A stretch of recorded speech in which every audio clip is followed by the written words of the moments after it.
On June 10th, 1944, roughly 650 people woke up in a quiet French village expecting another ordinary Saturday.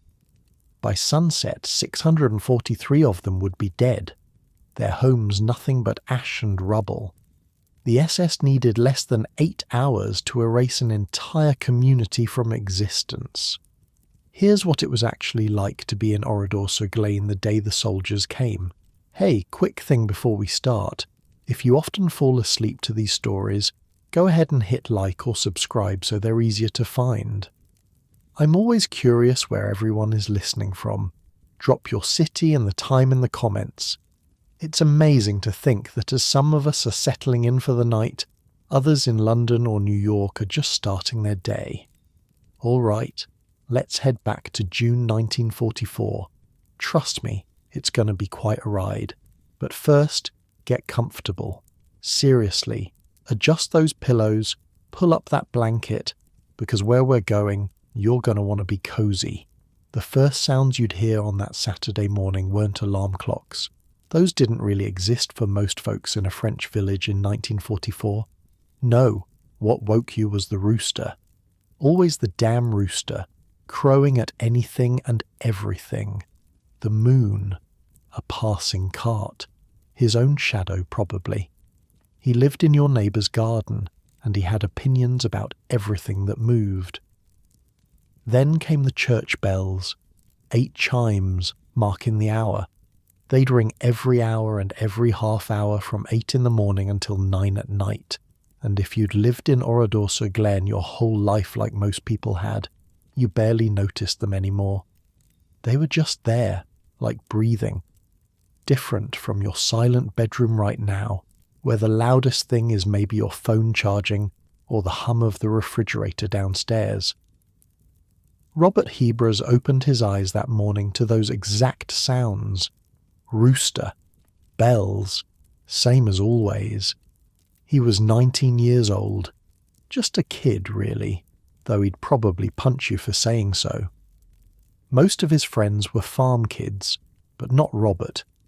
His dad worked as an electrician for the tramway company, the trolley service that connected their little village to the bigger city of Limoges about 15 miles away. Robert had 2 older sisters and a younger one. They weren't rich, but they weren't starving either. Better than some families, worse than others. That's how it goes. The thing is, Robert shouldn't have even been home that morning. He worked at a garage in Limoges, took the tram there every day like his dad.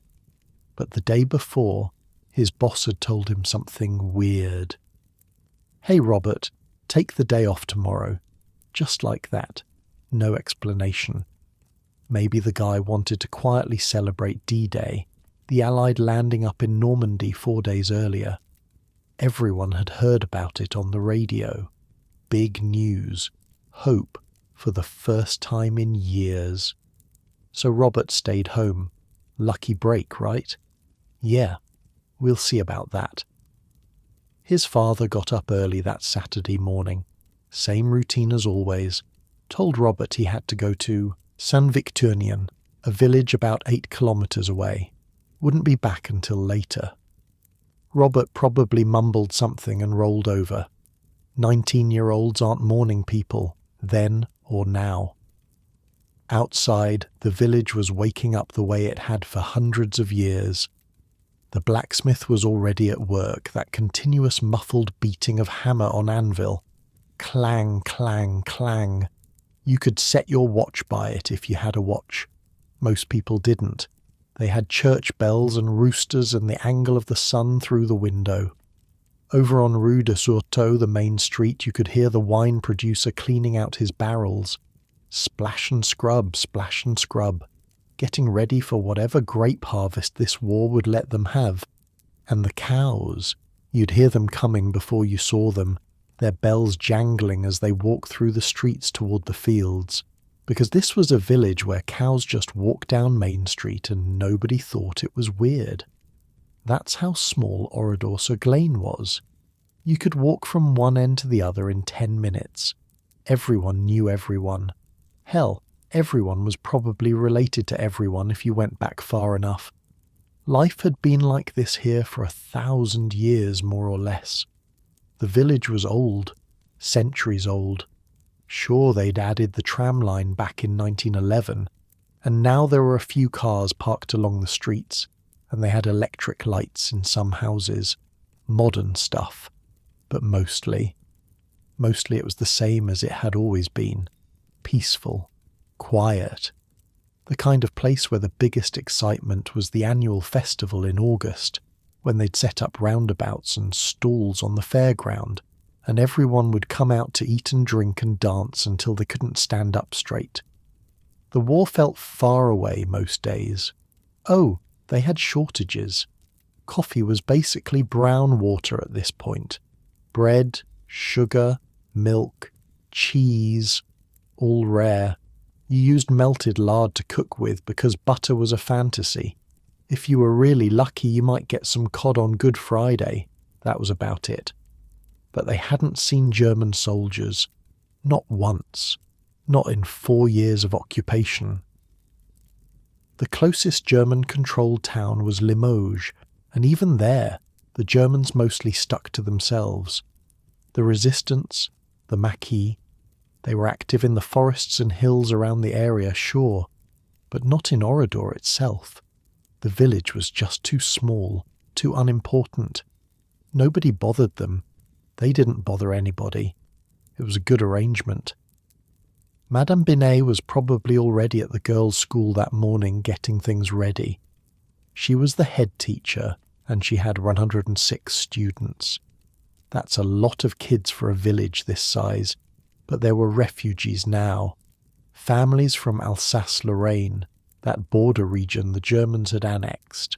People fleeing Franco's Spain. Even some Jewish families who'd found safety in the village's quiet anonymity. The population had nearly doubled because of the war. What used to be maybe 350 people living in the village proper was now pushing 650 if you counted everyone who'd shown up looking for somewhere safe to hide. Safe. That's what Oradour-sur-Glane was supposed to be. In his cafe on the main street, someone was probably already brewing that translucent coffee, getting ready for the morning crowd. There were 12 cafes in this tiny village, if you can believe it. Bars and cafes that spilled out onto the street, places where you could sit for your long lunch break and exchange gossip with your neighbours. Monsieur Compin's bakery was definitely busy. Even with rationing, people needed bread. You'd see mothers walking back from the bakery with the day's baguettes, pushing prams with babies who didn't know yet how lucky they were to be born in a place like this instead of, say, Paris or Warsaw or anywhere else this war was actively killing people. The baker's delivery boys were probably making their rounds, laughing and making teenage jokes that would have made their mothers blush. Just kids being kids. Down at Monsieur Desorteau's garage, the mechanic was probably already swearing at some stubborn bolt on somebody's Peugeot. That particular kind of swearing that means you just barked your knuckles and now you're mad at the car, the bolt, the war, and the whole damn world. Normal sounds, normal life. The tram line sat there waiting, tracks gleaming slightly in the morning sun. Teenagers used it for their evening liaisons, heading into Limoges to meet up with friends or maybe someone special. Romance in the time of occupation. Adults used it to commute to work. It had been running since 1911, this little lifeline to the outside world. But mostly people stayed in Oradour. Because why would you leave? In one of the houses, Marguerite Ruffranche was probably helping her 2 daughters get ready. She was 46 years old, and her grandson was there too. Just a normal Saturday morning. Maybe they'd go to the cafe later. Maybe they'd visit friends. Who knows? In another house, a man named Marcel Darthout was doing whatever he did on Saturday mornings. He had no idea that by the end of the day his name would be one of the 6 that survived. 6 out of 650. But that was hours away still. Right now, it was just morning. Just another Saturday. 7-year-old Roger Godfrin was probably already awake. Kids that age don't sleep in, even on weekends. His sisters were there, and they'd all go to school later because even on Saturdays school was open. That's just how it was. He had no way of knowing that by the end of the day he'd be the only one of them still alive. Nobody knew. How could they? The village well stood in its usual spot, stone and old and reliable. People would come by with their buckets throughout the day. The cemetery was quiet as cemeteries should be. The 13th century church, St. Martin's, rose up at the edge of the village with its distinctive spire pointing toward heaven like it had for hundreds of years. Everything in its place. Everything normal. Along the river Glane, the trees rustled in whatever breeze there was. June in France is beautiful. Not too hot yet, not cold. The kind of weather where you're just happy to be alive, and all over the village people were going about their business, washing up, getting dressed, making whatever breakfast the rationing allowed, probably complaining about the coffee, because everyone always complained about the coffee. The mayor, Monsieur Desourteaux, was around somewhere. He was a retired doctor, father of the current doctor, respected guy. The kind of person who'd lived in this village his whole life and planned to die here eventually, old and surrounded by grandchildren. Not today, though. Nobody was planning to die today. On the fairground in the centre of town, the ground was just ground. Empty. Waiting for the next festival, the next celebration. In August, there'd be rides and games and music. Kids would run around screaming with joy. Adults would drink too much wine and laugh too loud, and nobody would care because that's what festivals were for. But today, it was just an open space. Grass and dirt and nothing much. For now. You have to understand something about villages like this. Time moves different. Not slower exactly, but different. In a city, you're anonymous. You can walk down the street and nobody knows you. Nobody cares. But in a place like Oradour-sur-Glane, everyone knows everyone. The butcher knows what cut of meat you prefer. The pharmacist knows your allergies. Your neighbours know when you're having an argument with your spouse because the walls are thin and voices carry. It's suffocating sometimes, sure, but it's also safe. It's community. It's home. And that's what made what was about to happen so completely, utterly impossible to imagine. Because who attacks a village? Real battles happen in cities, on beaches, in the air. Soldiers fight soldiers. That's war. Terrible, but understandable in its own awful way. But a village? A place with more cows than cars, where the biggest crime in recent memory was probably someone stealing apples from their neighbour's tree. Nobody attacks a village. Except... well, but we're not there yet. Right now, it's still morning. Still normal. Still safe. Robert Hebrus was probably eating whatever passed for breakfast. Maybe thinking about his job at the garage, wondering why his boss gave him the day off. Maybe thinking about a girl. Who knows? He was 19. Could have been thinking about anything. His mother was there, his 2 sisters, his younger sister. All of them together in their house, living their lives, making their plans for the day. None of those plans included dying. The children were probably excited about school ending soon. Summer was coming. No more lessons, more time to run around and be kids. The refugee children from the special school for Alsace-Lorraine families were probably thinking the same thing. In Madame Milord's cafe, someone was wiping down tables, getting ready for the lunch crowd. The kitchen in the back was probably already warming up. At the pharmacy on the corner, The pharmacist was probably counting pills or mixing something. Whatever pharmacists did in 1944 with their limited supplies, the fuel pump outside Monsieur Beauchol's workshop stood there like a tiny sentinel. Cars needed gas, even during a war, especially during a war. And look, I know this seems like a lot of detail about nothing happening, but that's the point. That's exactly the point. Because in a few hours all of this would be gone. Every single thing I just described. Gone, burned, destroyed. But right now, in the morning, it was all still there, all still real, all still alive. The church bells rang again. 9 chimes, 9 in the morning. People checked what they needed to do today. Laundry, probably. Shopping. Work. The usual stuff. Somewhere, a dog was barking. Somewhere else, a baby was crying. Normal sounds that meant life was happening. Unlike your silent room right now, where you're warm and safe and nothing bad is going to happen to you tonight. The morning kept moving forward, the way mornings do. Slow and easy and predictable.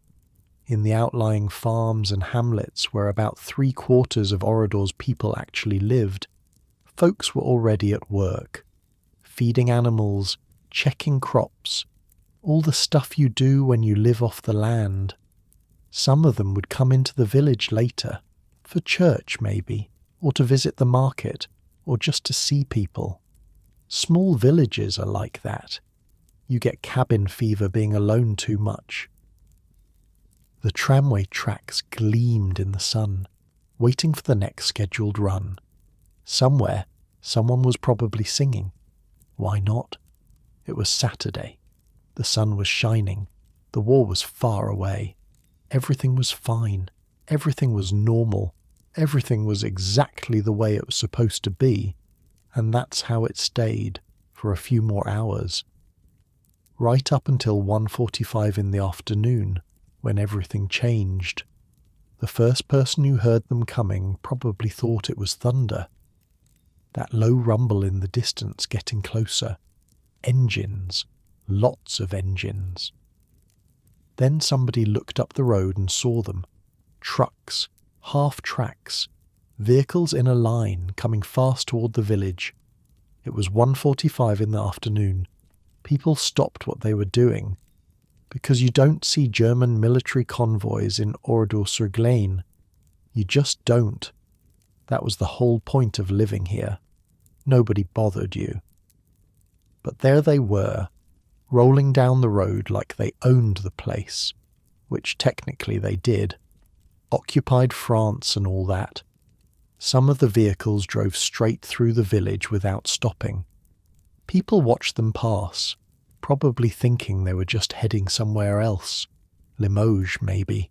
Some other town. Please be heading somewhere else. But then the vehicles stopped. Soldiers jumped out, maybe 200 of them, all armed to the teeth, and they started fanning out on both sides of the road. This wasn't passing through. This was arriving. Within minutes, every road in and out of Oradour was blocked. Not suggested blocked, not please don't leave blocked. Blocked with armed SS soldiers who looked like they meant business. The Das Reich division, specifically the Der Führer regiment. These guys had a reputation. They'd just come from the Eastern Front where things had been brutal beyond belief. Cold, bloody, desperate. Then they'd been stationed down south in Montauban, rebuilding, getting new recruits. 4 days ago the Allies had landed in Normandy. D-Day.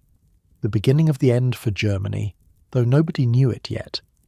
The Das Reich got orders to head north, help stop the invasion. They needed to cover 450 miles, and they needed to do it fast. But there was a problem. A 16-year-old girl and her friends working for the British Special Operations Executive had sabotaged the rail cars back in April, seized the axle bearings on more than 90 flat cars with some kind of abrasive compound. Smart kids. That one act probably saved hundreds of Allied lives in Normandy. But it also meant the Das Reich had to drive, and the French resistance was all over them, ambushing them, slowing them down, making them furious. 2 days ago, in the town of Tulle, the Das Reich had hanged 99 men in the streets, strung them up throughout the whole town, only stopped when they ran out of rope.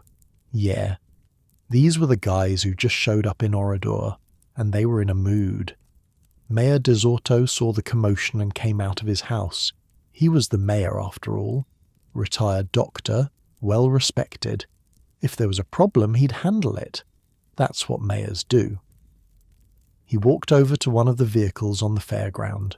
Standing there, apparently organising things, was an SS officer. His name was Adolf Diekmann, 29 years old, die-hard Nazi since 1933. He'd been wounded in France back in 1940, served on the Eastern Front, battalion commander. He had an interpreter with him because not everyone spoke German, obviously. Desorto approached, probably trying to be diplomatic, trying to figure out what the hell was happening. Diekmann, through his interpreter, told the mayor they were doing an identity check. Everyone in the village needed to assemble on the fairground. Right now. Everyone. Just a formality. Papers. You know how it is. The mayor probably didn't like it, but what are you going to do? Say no to 200 armed SS soldiers? Not really an option. So the word started spreading. Identity check. Everyone to the fairground. The soldiers went door to door. Systematic. Efficient. German efficiency, but the scary kind. Knock knock. Or more like bang bang. Everyone out. Now. Fairground. Move. People left their houses. They left their lunches half-eaten. The kids at school were pulled from their classes. Madame Binet's 106 students, all told to stop whatever they were learning and line up. Dr. Dorto, the mayor's son, was driving back to the village when he got stopped. Had to leave his car right there on the road and join everyone else being herded toward the fairground. 6 cyclists who just happened to be passing through Oradour at exactly the wrong time. Swept up. Forced to join the group. Wrong place, wrong time doesn't even begin to cover it. And here's the thing. Some people smelled trouble. Call it instinct. Call it luck. Call it whatever you want. Maybe 30 people managed to escape. They hid in outbuildings, gardens, sheds. Some ran through the fields. 7-year-old Roger Godfrin was one of them. He decided not to join the other students, just decided on his own that he was going to run and hide in the woods behind the cemetery. He tried to convince his sisters to come with him. They wouldn't. He went alone. As he was climbing out the back window of the school, a group of soldiers in a half-track spotted him. They opened fire. Picture a 7-year-old kid, bullets hitting the ground around him, probably not even understanding what's happening, just knowing he needs to not move. He played dead for an hour, maybe more, just laid there in the dirt, not moving, barely breathing. Eventually, when the soldiers left, he ran. He made it. His sisters didn't. But back at the fairground, nobody was running. Where would they go? The roads were blocked. The soldiers had guns. You do what they tell you. More vehicles kept arriving, bringing people from the outlying farms and hamlets. Farmers pulled from their fields, families from their homes. Everyone funneled into this one central spot. By about 3 in the afternoon, roughly 650 people were standing on that fairground. Old people, babies, pregnant women, kids, teenagers, middle-aged folks, everyone. The whole village, basically. Plus the refugees. Plus those 6 cyclists who'd never even been to Oradour before and would never leave. 650 people, standing there in the June sun, probably confused and scared, but also maybe thinking this really was just an identity check. Papers get checked. Everyone goes home. Annoying, but fine. Except then the story started changing. One of the survivors later said Diekmann told the mayor he was taking 30 hostages. Something about a German officer who'd been captured by the resistance, a guy named Helmut Kempfer, Diekmann's friend, apparently. The resistance had grabbed Kempfer the day before, about 7 miles away. He was probably already dead by this point, though nobody at Oradour knew that. 30 hostages until Kempfer came back safe. That's one version of what Diekmann said. But then even that story changed. No more talk of identity checks, no mention of specific papers. Instead, the SS announced they were searching the village for weapons, and while they searched, everyone would be held here, separately, for safety, right. That's when they started separating people. Men on one side, women and children on the other. Actually, not even men. Anyone who looked over the age of 14, basically. If you looked old enough to be dangerous, you went with the men. Robert Hebrus was 19. He went with the men. The women and children, more than 400 of them, were the first to leave. Soldiers walked them under guard through the village, to the church, St. Martin's, that 13th century church with the distinctive spire, the centerpiece of village life, where people got baptized, married, buried, where they prayed and celebrated and mourned. That church. 400 plus women and children, ages ranging from 2 months old to 91 years old, were marched inside and the doors were closed. Marguerite Ruffranche was in that group. Her 2 daughters, her grandson, all together, walking toward the church, probably wondering what the hell was happening, but also probably still thinking this would be fine. It's a church. What are they going to do in a church? Back at the fairground, only the men remained, sitting in 3 lines, facing the north wall. Robert Hebrus sat there with maybe 200 other men, his neighbours, his friends, people he'd known his whole life. Around 3:30 in the afternoon, the soldiers started roughly dividing them into 6 groups. You, and you. Over there. You group this way. No explanation, just orders. The groups were led away under armed guard. Different directions, scattered throughout the village. Monsieur Desourteau's garage, the Denny family wine cellar, Mr. Beaulieu's workshop, the Lordy barn, Madame Milord's barn, the Bouchoul barn. All over the village, groups of men being locked into buildings. Robert Hebrus ended up in the largest group, about 60 men, being marched to the Lordy barn. As they walked, a man named Joseph Bergmann, who spoke German fluently, overheard the soldiers talking. He turned to Robert. "Look out," he said quietly. "They are going to kill us." Just like that. Calm, matter of fact. They are going to kill us. Robert probably thought he was crazy, or joking, or wrong, because that doesn't happen. You don't just murder an entire village. That's not war. That's something else entirely. But Bergmann knew German. He'd heard what he heard. Meanwhile, throughout the village, you could hear gunshots, random, scattered. The SS was searching houses like they said they would, and when they found anyone who couldn't walk, anyone who was hiding, anyone who was too sick to make it to the fairground, they shot them, in their beds, in their hiding spots, wherever they found them.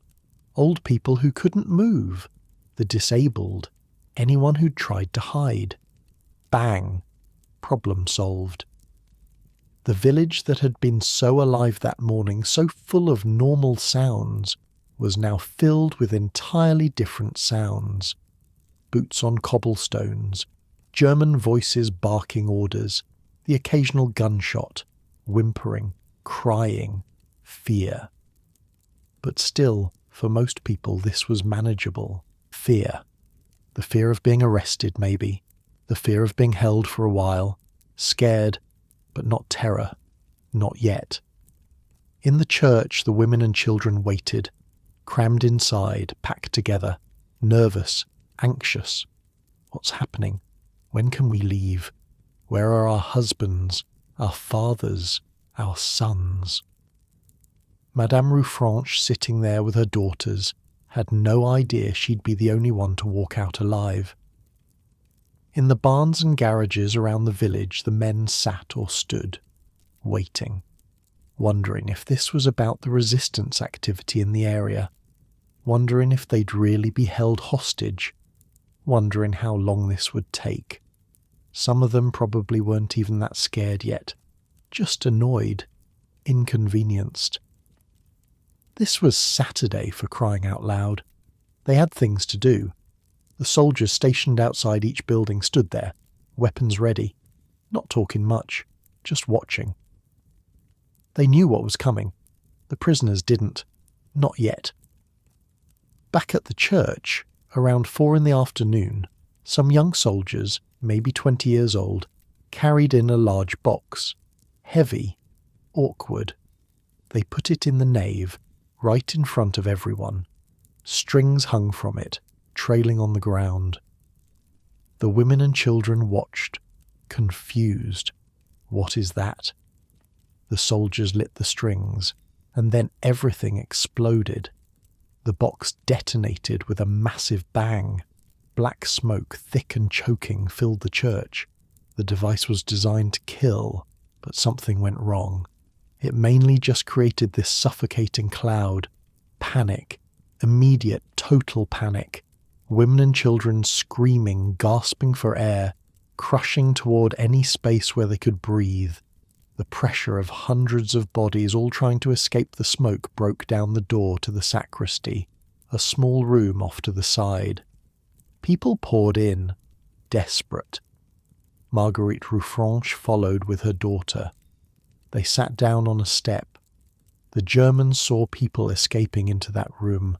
They opened fire, just started shooting, through the windows, through the doors, into the sacristy, into the church. Madame Ruffranche's daughter was hit, killed instantly by a shot from outside.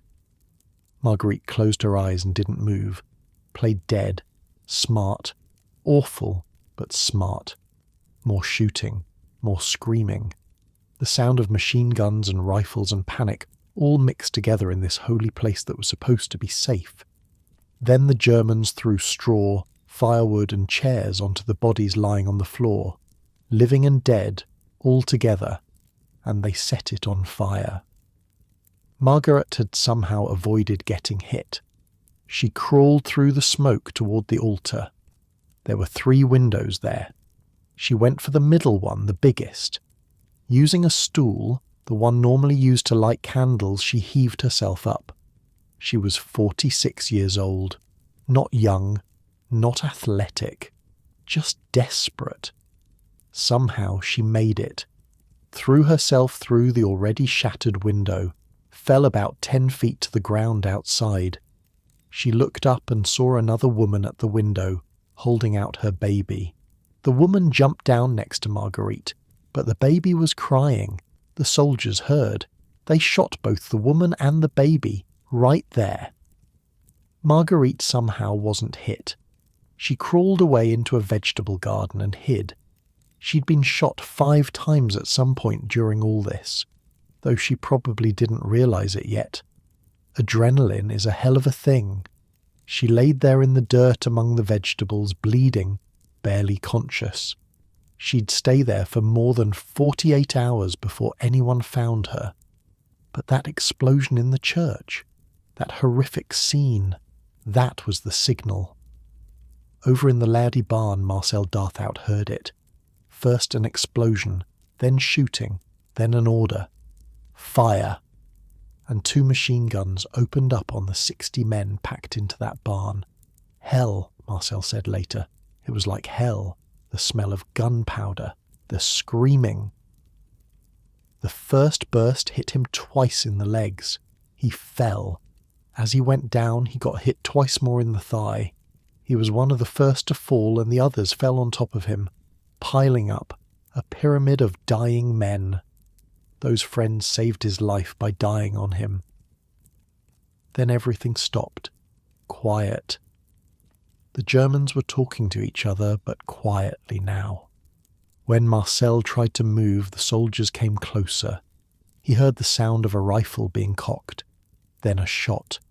The coup de grâce, the mercy shot, finishing off anyone who looked alive. He felt a foot next to him, heard that rifle cocking sound again. Then another shot. But it wasn't for him. It was for his friend Joseph, the hairdresser, who was dying on top of him. Marcel laid there, shot 4 times, buried under bodies, listening to his friends being executed one by one. This scene repeated in 6 locations across the village: the garage, the wine cellar, the workshop, 3 different barns, machine guns, rifles, men falling, men dying, men screaming. The SS watching it all happen with the emotional investment of someone doing their grocery shopping. When the shooting stopped, they doused everything with petrol and set it all on fire. Robert Hebras was in one of those barns, shot in the leg, buried under bodies, surrounded by fire. He'd survive, one of 6 men who would. Marcel Darthout would survive too.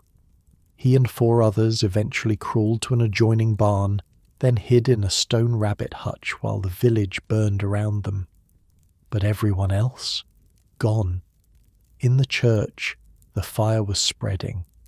The screaming had mostly stopped, replaced by the crackling of flames and the sound of a building that had stood for hundreds of years starting to collapse.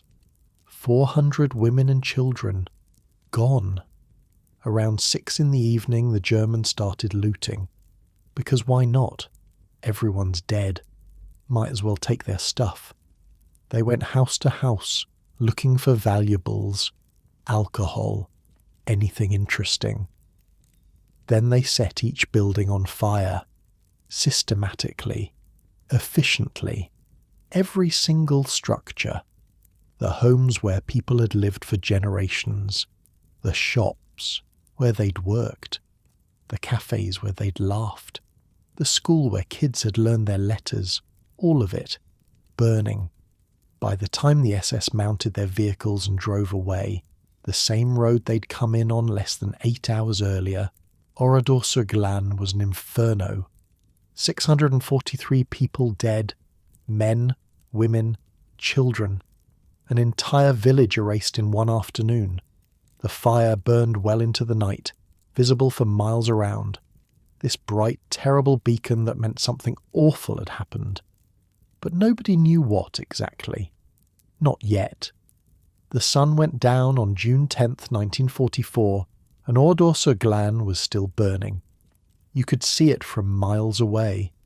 This orange glow against the night sky, smoke rising in columns that caught the moonlight. People in nearby villages saw it and wondered what the hell happened. That's a big fire. That's not normal. But nobody went to check. Not with German soldiers around. Not during occupation. You keep your head down and hope whatever's happening isn't happening to you. In the ruins of the village, a few survivors were hiding. Robert Hebras was in one of the barns, shot in the leg, trying not to move, trying not to breathe too loud. The fire had spread but somehow hadn't killed him yet. Pure luck. Stupid, random luck. Marcel Darthout was in a stone rabbit hutch with 4 other men, shot 4 times, badly burned. The smell of petrol and burned flesh everywhere. They could hear the Germans still moving around, still searching, still destroying. You don't move, you don't make a sound, you wait. In the vegetable garden behind the church, Marguerite Ruffranche lay among the plants, shot 5 times, bleeding slowly into the dirt. She was conscious, but barely. Her daughter was dead. Her other daughter was dead. Her grandson was dead. Everyone was dead. She could probably hear the church burning, that crackling roar of old wood and stone giving way to heat. The church where she'd been baptized, where she'd gotten married, where she'd brought her daughters when they were babies. All of it burning, all of them dead. She didn't move, couldn't move, just lay there as night came on and the temperature dropped and her body tried to decide if it was going to keep living or not. Roger Godfrin was in the woods somewhere, that 7-year-old kid who'd played dead for an hour then ran. He'd spent the day hiding, terrified, probably not understanding what was happening except that people were shooting and his sisters wouldn't come with him, and now it was dark and he was alone. A 7-year-old, alone in the woods, at night, while his village burned. Think about that for a second. At the Dupik house on the edge of town, a small group of SS soldiers had settled in for the night. They weren't done yet, still had guard duty, still had to make sure nobody escaped to tell what happened. They probably ate whatever food they'd looted, drank whatever wine they'd found. Just another day at work. The fires kept burning. In nearby villages, parents were starting to worry. Their kids had gone to school in Oradour that morning. It was Saturday, but school was still in session, and now it was night and the kids weren't home. Where are they? Some parents probably thought the children were staying with friends, or maybe the tram service got disrupted.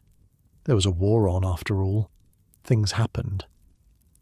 But as the night wore on and no kids came home, the worry got worse. That glow in the sky, that smoke. Something bad happened in Oradour. In the ruins, the survivors stayed hidden. Because what else could they do? The Germans were still there. If you showed yourself, you died. Simple as that. So you hide in your rabbit hutch or your barn or your vegetable garden, and you pray you make it to sunrise. The church fire eventually burned itself out, but the structure was devastated.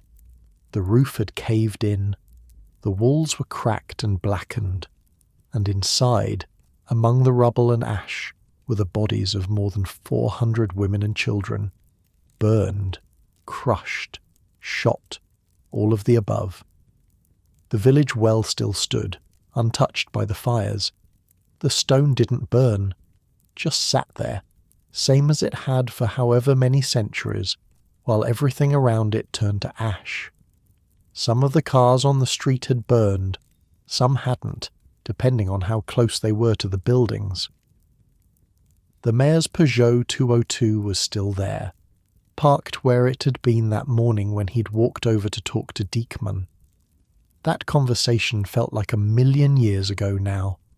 The tram tracks were still there too. Metal doesn't burn easy. They gleamed slightly in the firelight, going nowhere now. Midnight came and went. The survivors who were still conscious probably couldn't sleep. Too much pain, too much fear, too much everything. You're lying there, shot or burned or both, surrounded by the bodies of your friends, listening to a village die. Sleep isn't really an option. The Germans in the Dupik house probably slept fine. They'd done what they came to do, followed orders. That's war, right? Wrong, but that's what they told themselves. As dawn started to break on June 11th, the sky went from black to grey to that pale early morning blue that means a new day is starting whether you want it to or not. The fires had mostly died down. Just embers now. Smoke still rising but gentler. The worst of the burning was over. At 6 in the morning, the SS soldiers set fire to the Dupik house. One last building to destroy. Can't leave witnesses. Can't leave evidence. Burn it all. Then they mounted their vehicles and left. Followed their division north toward Normandy. Toward the fighting. Toward whatever happened next in the war. Behind them, they left 643 bodies, and a village that looked like hell had opened up and swallowed it whole. The survivors waited a little longer, making sure the Germans were really gone, not a trap, not a trick.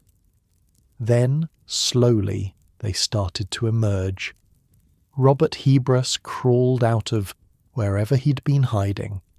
His leg was messed up, but he was alive. He could see other survivors moving in the ruins, not many, maybe 6 total, all men. Where was everyone else? He knew where they were. He'd seen what happened. But knowing and accepting are different things. Marcel Darthout came out of the rabbit hutch with the 4 other men who'd survived the Lordy barn. They were all wounded, all burned, all in shock. They looked around at what used to be their village. Gone. Just gone.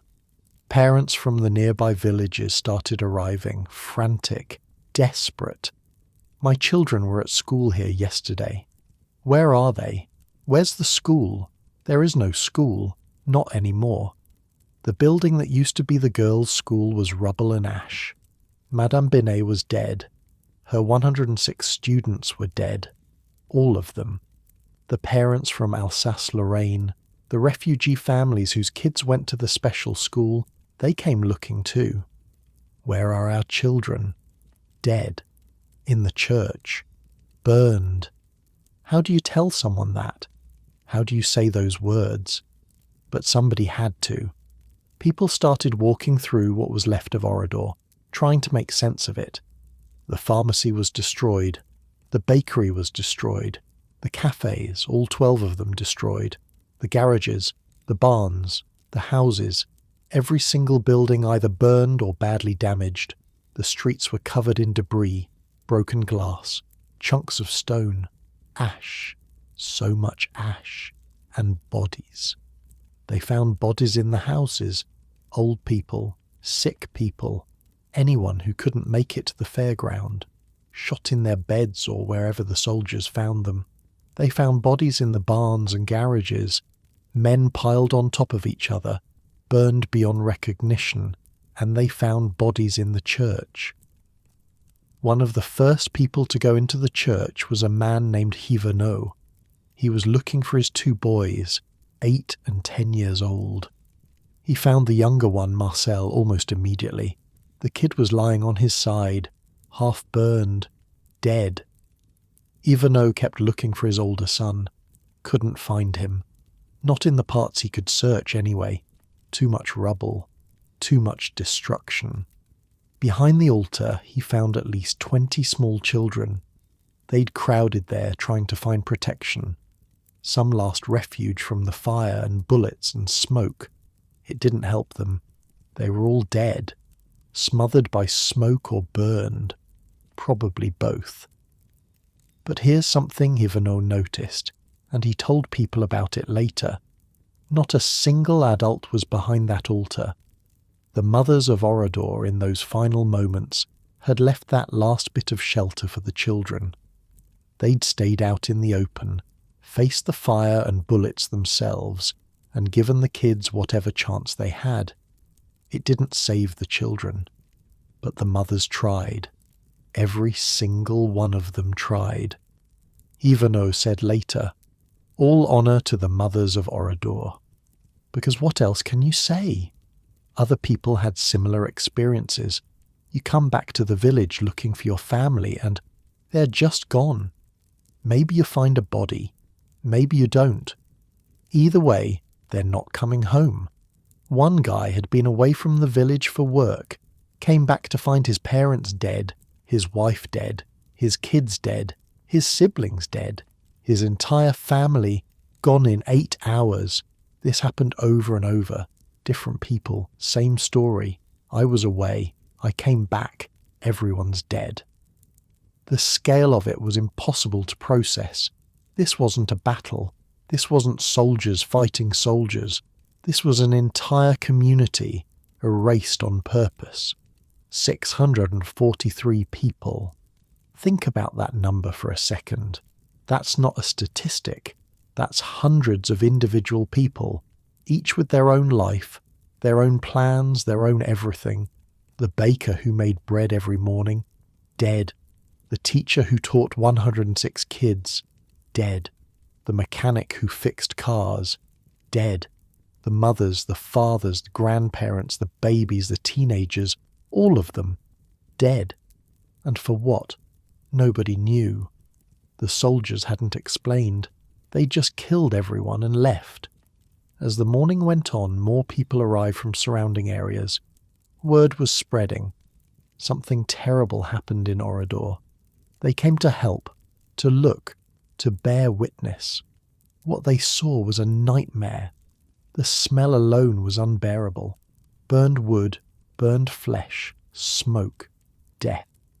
All of it mixed together in this horrible stench that stuck in your throat. People started trying to identify bodies, but it was almost impossible.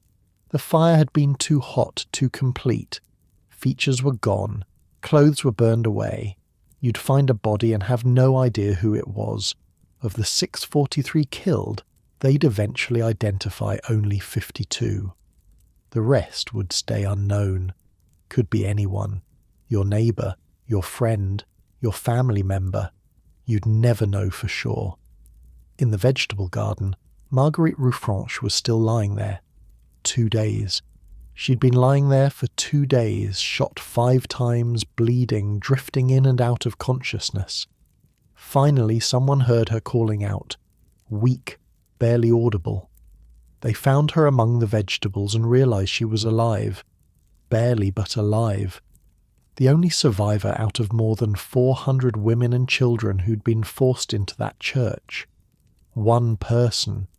They got her to a hospital. She'd spend a year there, recovering from her wounds. The physical ones healed, eventually. The other wounds never did. How could they? She'd watched her daughters die. Her grandson die. 400 other people die. She'd jumped from a church window, seen a mother and baby shot right next to her, and then laid in a garden for 48 hours wondering if she was going to bleed out in the dirt. You don't recover from that. You survive it, maybe. But recover? No. The survivors who'd hidden in the barns, the men who'd somehow lived through the massacres, they started talking to whoever would listen. This is what happened.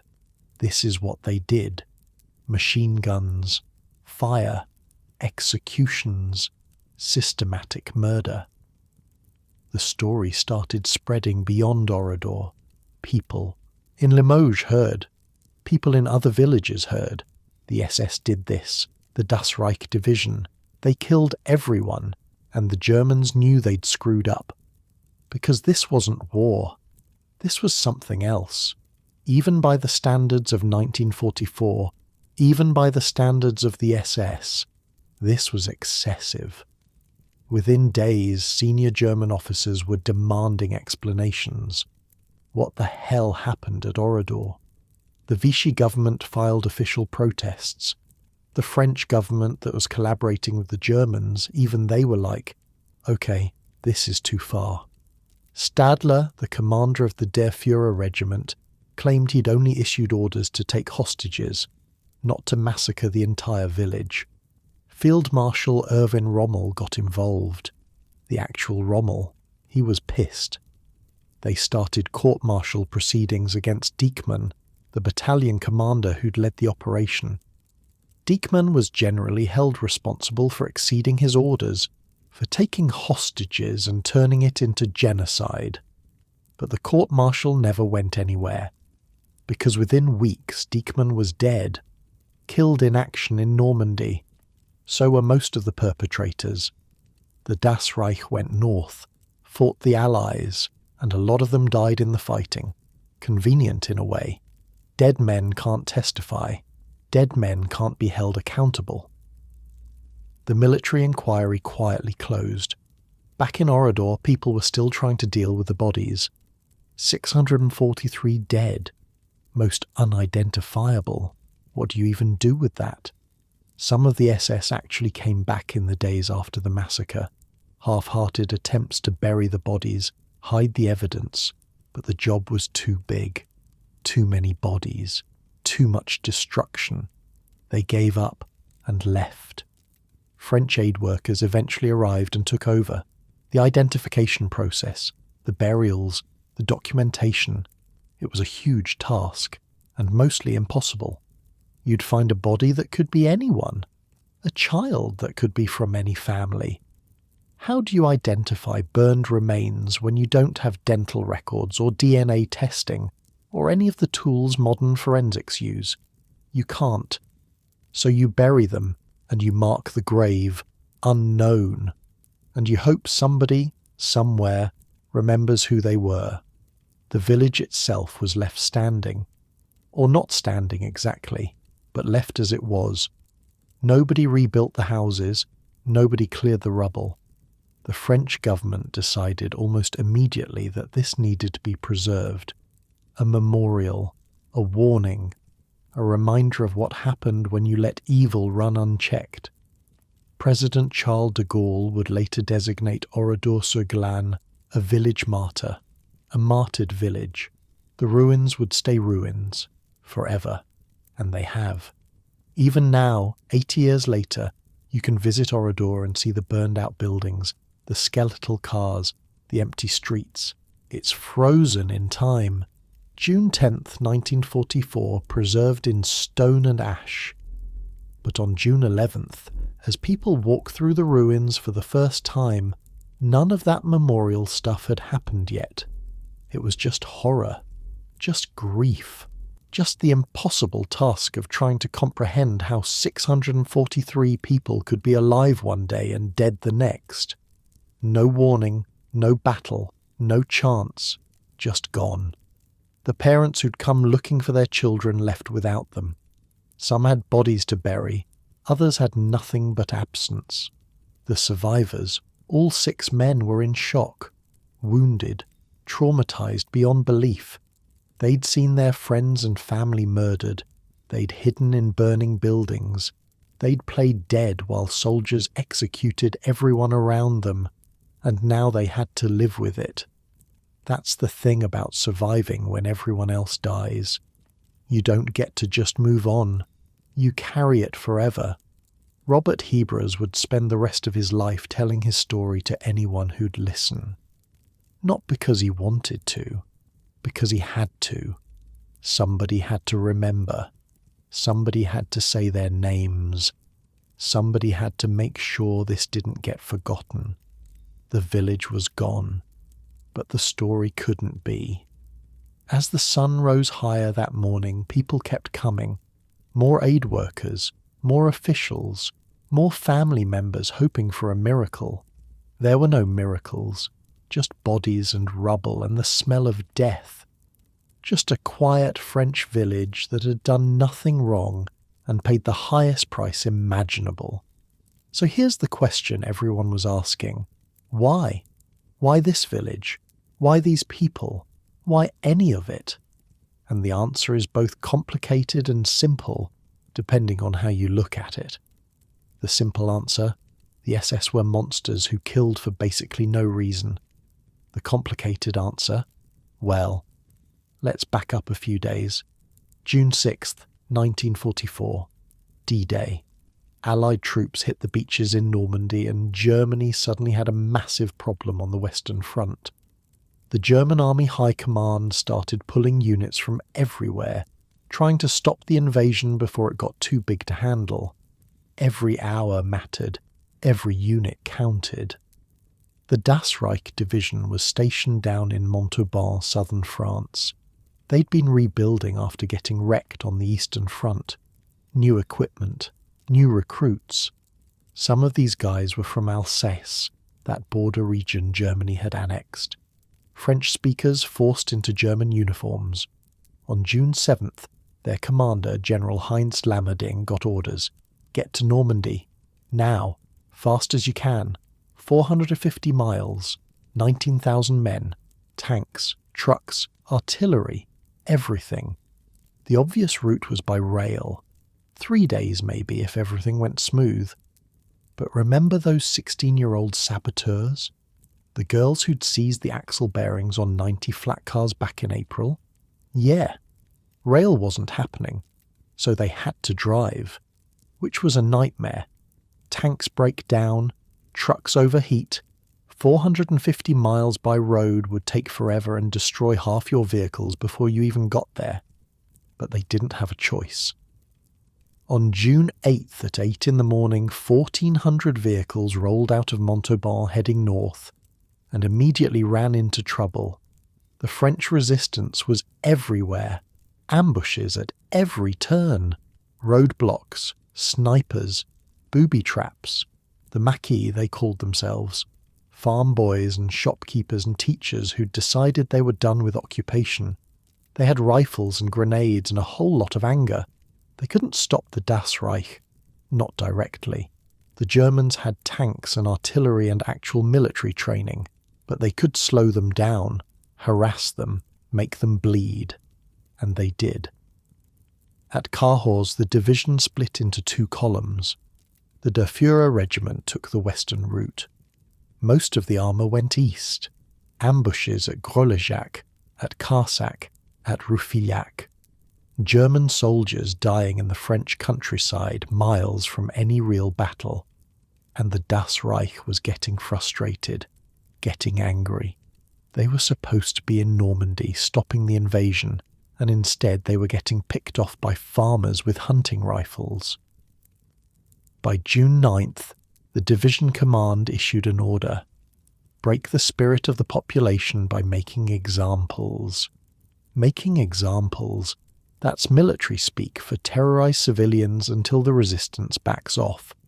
So that same day, June 9th, troops from the Das Reich's reconnaissance battalion rolled into the town of Toula. The German garrison there was under attack from a strong resistance force. The SS showed up with their heavy weapons and shattered the lightly armed maquis.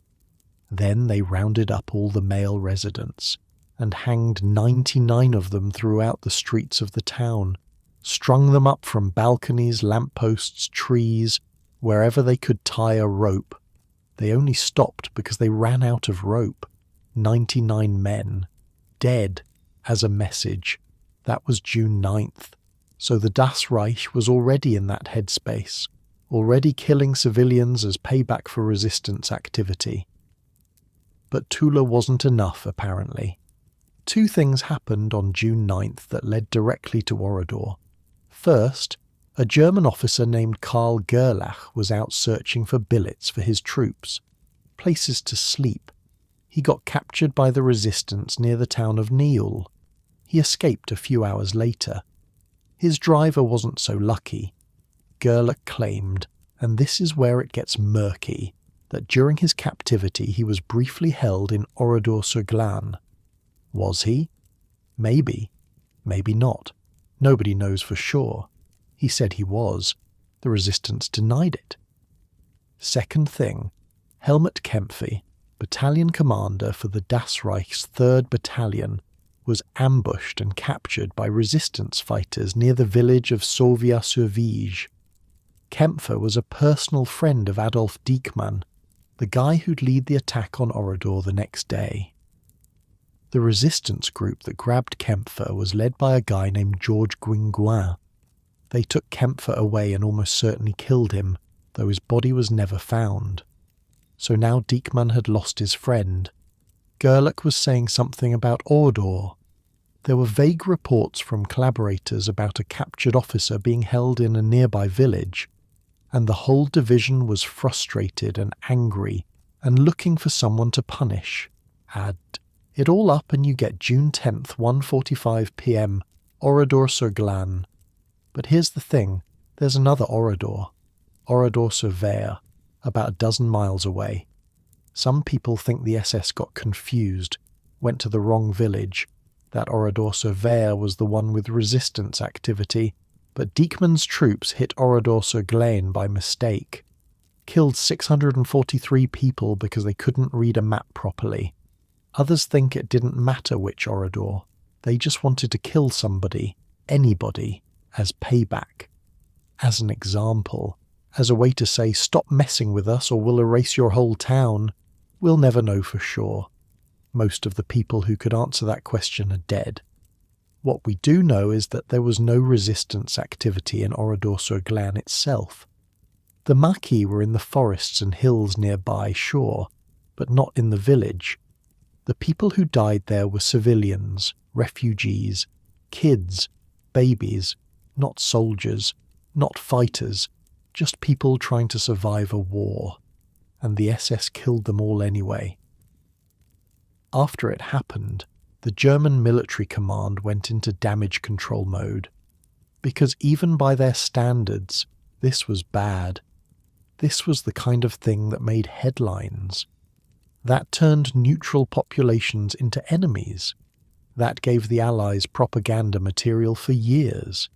They needed an explanation. Dieckmann gathered his officers and NCOs that evening after leaving Oradour, told them not to talk about what happened. If anyone asked, the story was that insurgents attacked the division in the village and civilians got caught in the firefight. A firefight. Right. Because that explains why 400 women and children were locked in a church and burned alive.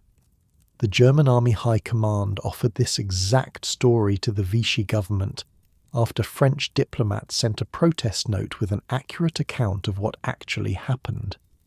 The Vichy guys weren't buying it. They'd already heard from survivors. They knew it was murder. But what were they going to do? They were a puppet government. They had no power. Still, the fact that even Vichy protested tells you how bad this was. Stadler, Dieckmann's superior officer, claimed he'd only ordered hostages to be taken, not massacres, not burnings. Maybe that's true. Maybe Dieckmann exceeded his orders, or maybe Stadler was covering his ass after the fact. We'll never know. Dieckmann died in Normandy a few weeks later, killed in combat. Convenient timing. Most of the soldiers who participated in the massacre died in Normandy too. The Das Reich finally made it north, got into the fighting, and a lot of them didn't make it out. So the investigation went nowhere. Can't court-martial dead people. The few who survived the war mostly kept quiet about Oradour. Not something you brag about. Years passed. France was liberated. Germany surrendered. The war ended. And Oradour sat there, ruined and empty, a ghost of what it had been. The French government built a new village nearby, relocated the survivors and the families of the victims, gave them new homes, new lives, but the old village, that stayed destroyed. In 1953, 9 years after the massacre, they finally held a trial in Bordeaux. 21 former SS men were charged.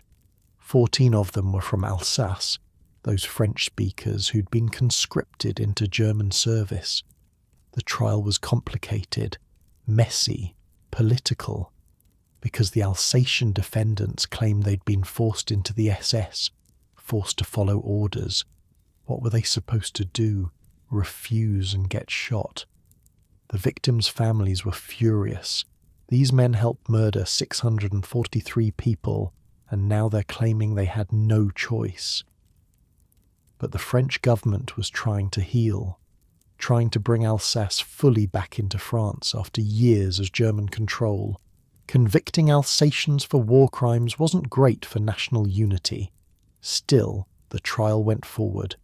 20 defendants were convicted. 2 got death sentences, and then every single conviction was reduced. The death sentences got commuted. The prison terms got shortened. By 1958, all of them were free. All of them. The people who'd murdered 643 civilians, who'd burned children alive, who'd machine-gunned men in barns, they walked out of prison and went home. The victims' families were devastated, betrayed. The National Association of Families of Martyrs, the group representing Oradour's survivors and victims, they were so angry they excluded government officials from the commemoration ceremonies for years. Just shut them out completely. You want to let murderers go free? Fine, but you're not welcome here. That went on for 2 decades. More trials happened later. Individual prosecutions, small victories. In 1983, Heinz Barth, a platoon commander in Otto Kahn's 3rd Company, went on trial in East Germany. He became the only officer ever convicted for Oradour. He served 14 years for participating in the murder of 643 people. 14 years. The math on that is obscene. And that's it. That's all the justice Oradour ever got. Some people served short prison terms. One guy served 14 years. The rest? Nothing. Lammerding, the general who commanded the Das Reich, never faced trial. Died in 1971, free as a bird. Stadler, the regimental commander, never charged. Died in 1995. Most of the perpetrators lived long, normal lives after the war, got jobs, had families, grew old, while the people of Oradour stayed dead and the village stayed ruined. There's no justice in that. No balance. No fairness. Just the reality that sometimes monsters get away with it. And you know what makes it worse? Oradour wasn't unique. That's the thing people don't realize. Everyone knows about Oradour now because the French government preserved it, made it a memorial, but there were hundreds of other villages, other massacres, other communities erased, in Eastern Europe especially, places destroyed by the Germans, by the Soviets, by everyone with an army and a grudge, villages that don't have memorials, don't have preserved ruins, don't have names anyone remembers. They just disappeared, and nobody talks about them. Oradour survived in memory because France decided it should. Because de Gaulle said, "We're not rebuilding this, we're leaving it as a warning." But for every Oradour that gets remembered, there are a dozen that get forgotten. That's the real horror. Not just what happened, but how common it was, how normal. In 1944, erasing a village was just another Tuesday for some of these military units, and most of them got away with it. Your bed probably feels pretty good right now, safe, comfortable, far removed from all this, because it is far removed. That's the point. We're 80 years past Oradour. 3 generations. The world's a different place, but the ruins are still there. Still standing or not standing, still waiting for visitors to come and see what happened when nobody stopped the monsters. If you visit Oradour-sur-Glane today, there's a sign at the entrance. Just one word in French. Souviens-toi. Remember. That's it. That's the whole message. Not never forget or some long explanation. Just remember. And then you walk in. The first thing that hits you is how quiet it is. This oppressive, heavy silence that feels wrong for a village. Because villages are supposed to have sounds. People talking, kids playing, dogs barking, life. But Oradour has none of that. Just wind, birds sometimes, your own footsteps on the old stones. The streets are still there, the original cobblestones from 1944. You can walk down Rue de Surtot, the main street where the cafes used to spill out onto the sidewalk. The cafe buildings are still there too, sort of. Walls without roofs, windows without glass, doorways that lead to nothing but rubble and weeds. The blacksmith's workshop is gone, but you can see where it was. The foundation, the outline of what used to be. That continuous clanging of hammer on anvil, the sound that used to mark the hours better than any clock. Silent now. Silent for 80 years. The baker's shop where Monsieur Compin made bread every morning, where mothers bought their daily baguettes. Just walls. The ovens are probably still in there somewhere under all the debris, but you can't see them. Madame Milord's cafe, where people sipped that terrible wartime coffee and gossiped about their neighbours. Destroyed. The kitchen in the back, the tables, the chairs, all of it burned or looted or collapsed. Her Peugeot is still there, though. Not hers specifically, but someone's. Just sitting on the street where it was parked that day. Rusted, windows broken, tyres long gone. It's been sitting there since June 10th, 1944. Think about that. Your car breaks down, you get it towed. You park somewhere you shouldn't, you get a ticket. The idea of a car just sitting in the same spot for 8 decades is absurd, but there it is. And it's not the only one. There are several cars scattered around.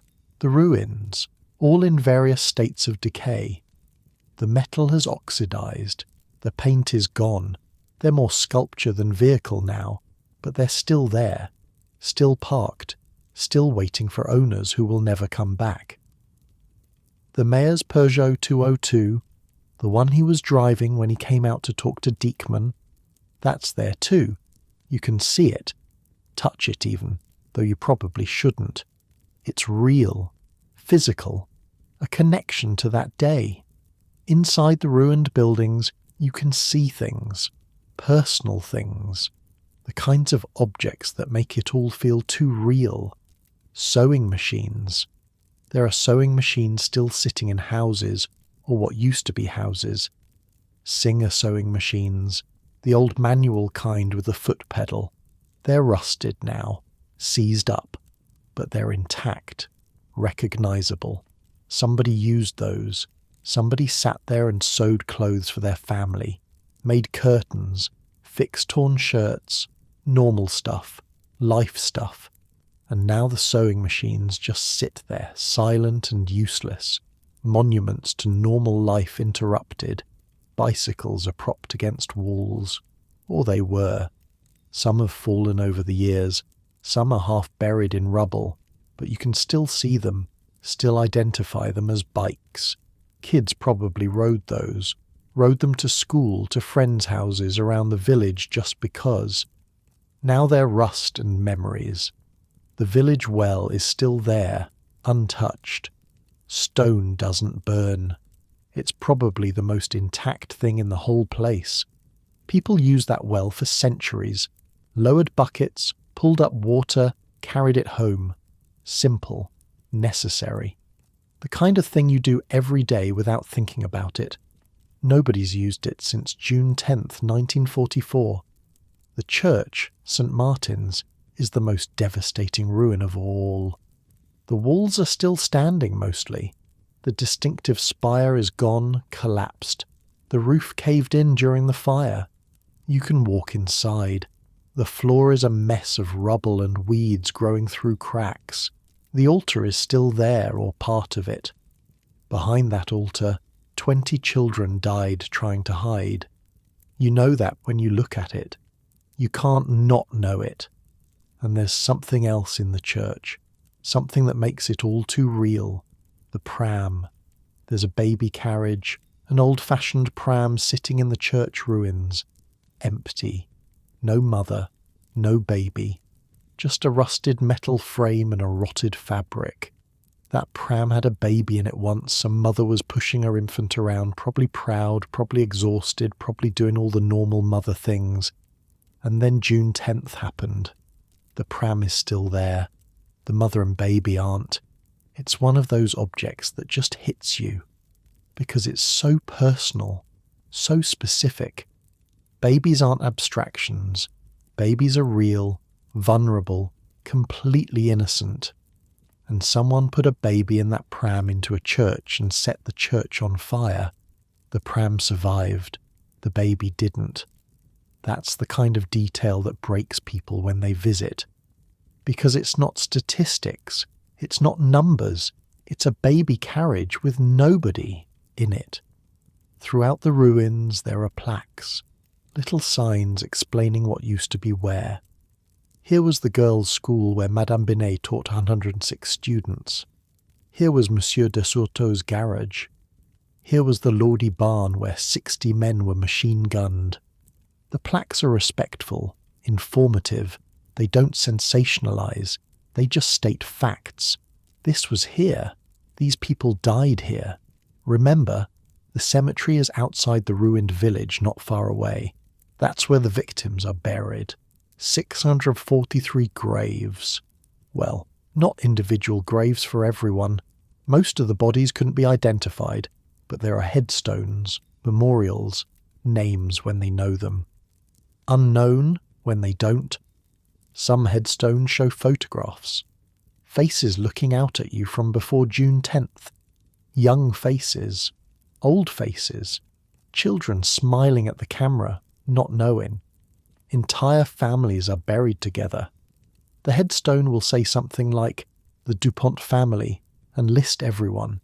Parents, grandparents, kids, babies, all gone, all on the same day.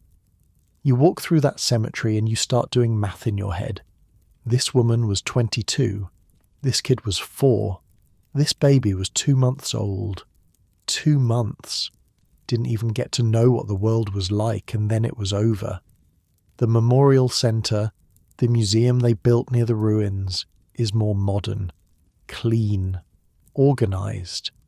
It has artefacts from the village, things that survived the fires or were recovered later, burned toys, melted coins, photographs from before, lists of names. They have educational displays about the massacre, about the Das Reich, about the context of the war. But honestly, the museum isn't the powerful part. The ruins are the powerful part. Because museums are controlled environments, you expect to see historical artifacts in museums. That's what they're for.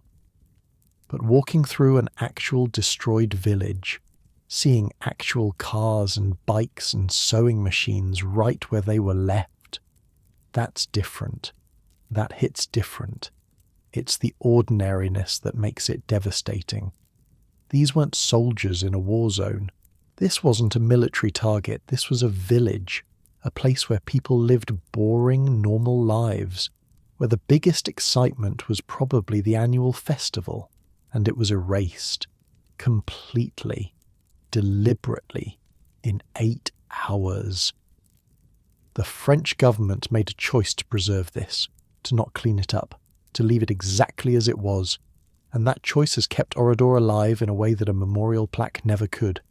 Because you can read about atrocities, you can see numbers, 643 dead, 6 million Jews killed in the Holocaust, 20 million Soviet citizens, whatever the numbers are. But numbers don't mean anything to your brain. They're too big, too abstract. 1 death is a tragedy.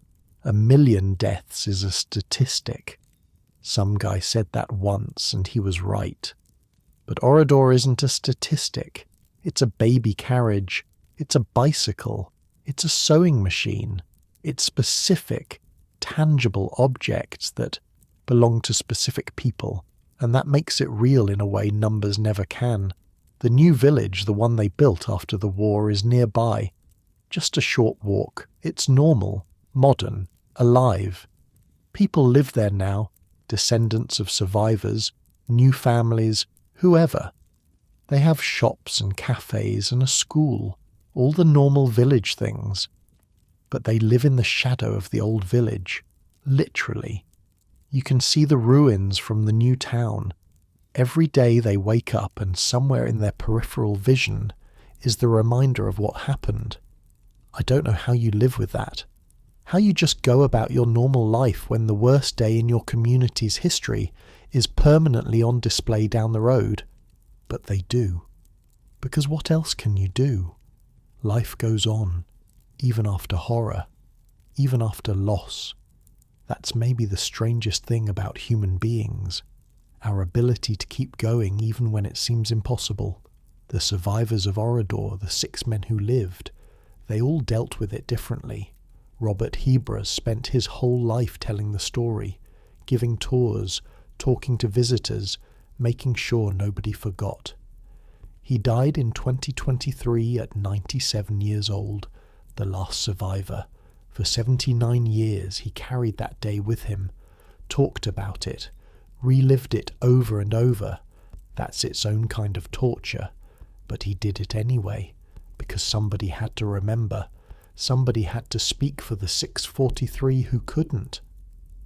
Other survivors tried to forget, tried to move on, didn't talk about it for decades.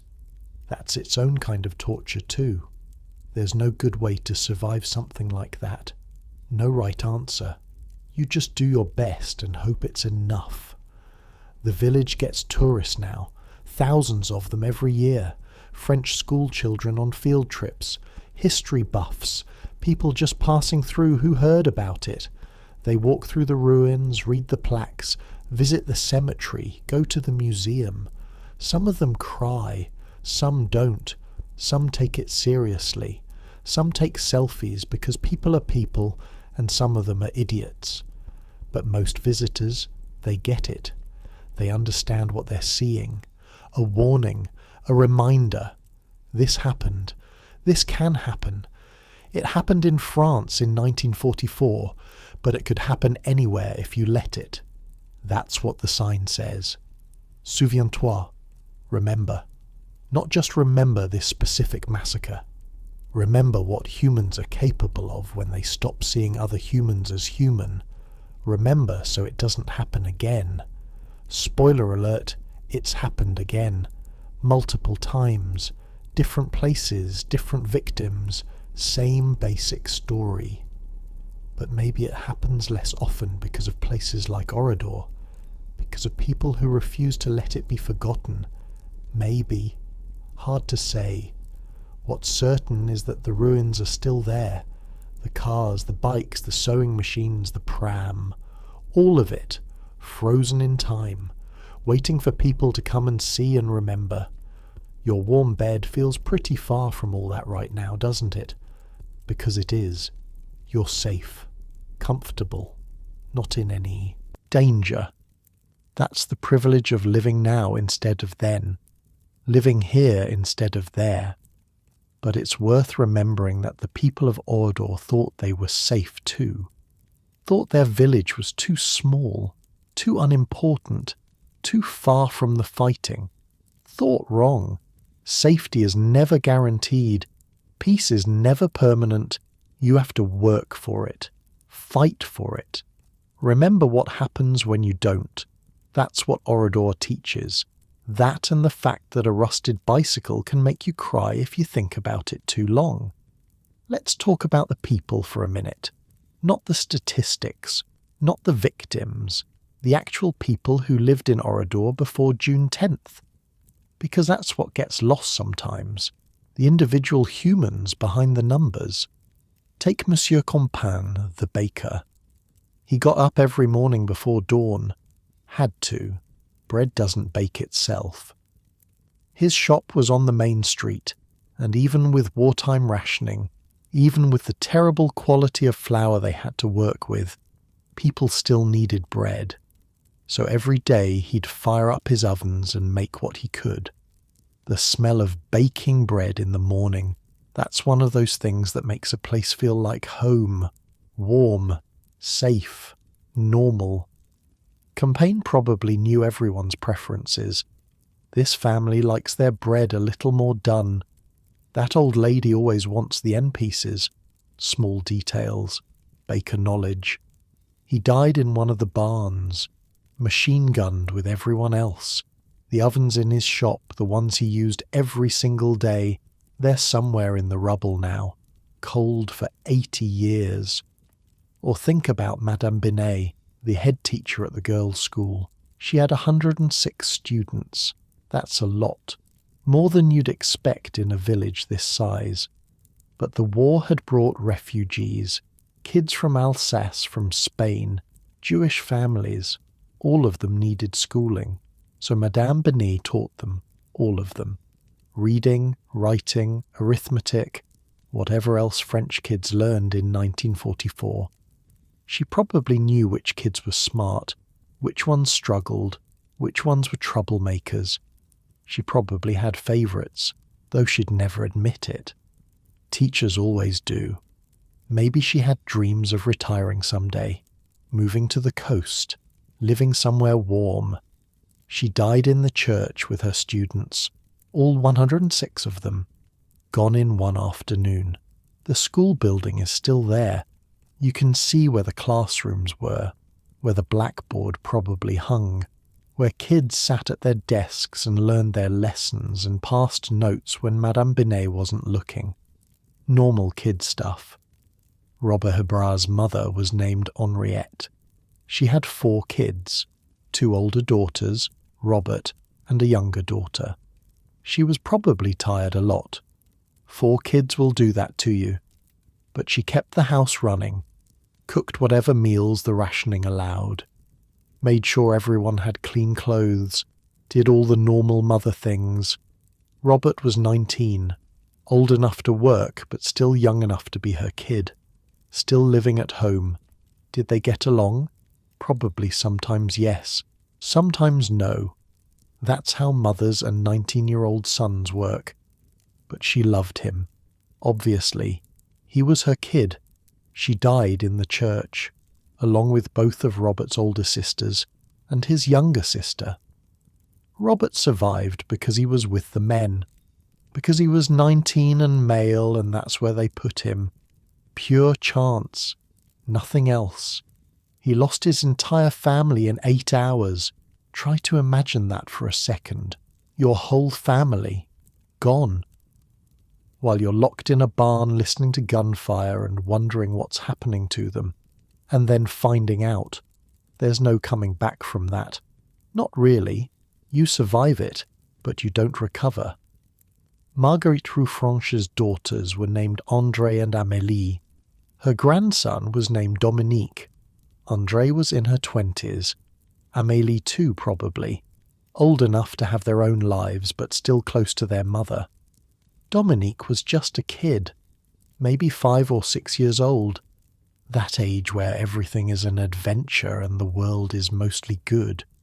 They all went to the church together, mother, daughters, grandson, all together when the explosion happened, when the shooting started, when the fires began. Margaret watched André die, shot from outside while they were hiding in the sacristy. She never saw what happened to Amélie and Dominique. Too much smoke, too much chaos. But she knew. Of course she knew. When they found her in the vegetable garden 48 hours later, shot 5 times and barely alive, what do you think she was thinking about? Her daughters, her grandson, the life she used to have, all of it gone. She lived another 40 years after the massacre, died in 1988. 40 years carrying that day with her, every single day. The refugees in Oradour, they thought they'd found somewhere safe. Jewish families fleeing persecution, people from Alsace escaping annexation, Spanish Republicans running from Franco. They came to this quiet little village in central France because nothing ever happened here. That was the whole point. And for a while, it worked. The war stayed far away.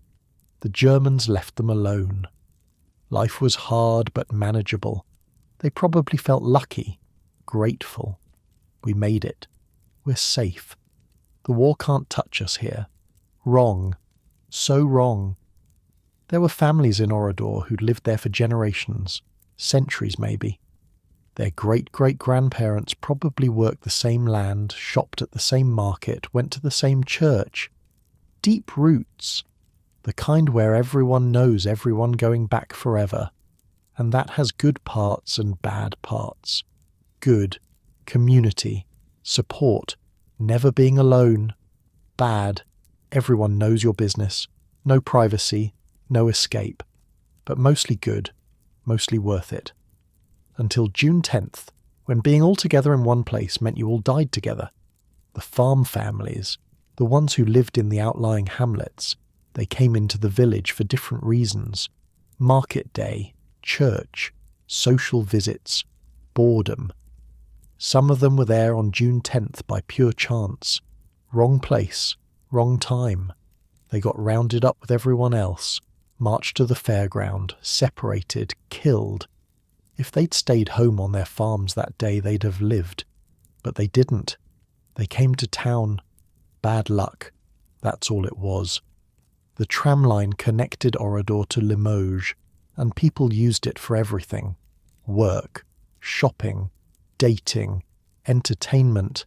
Teenagers especially loved it. A way to get out of the village, meet new people, feel like you were going somewhere.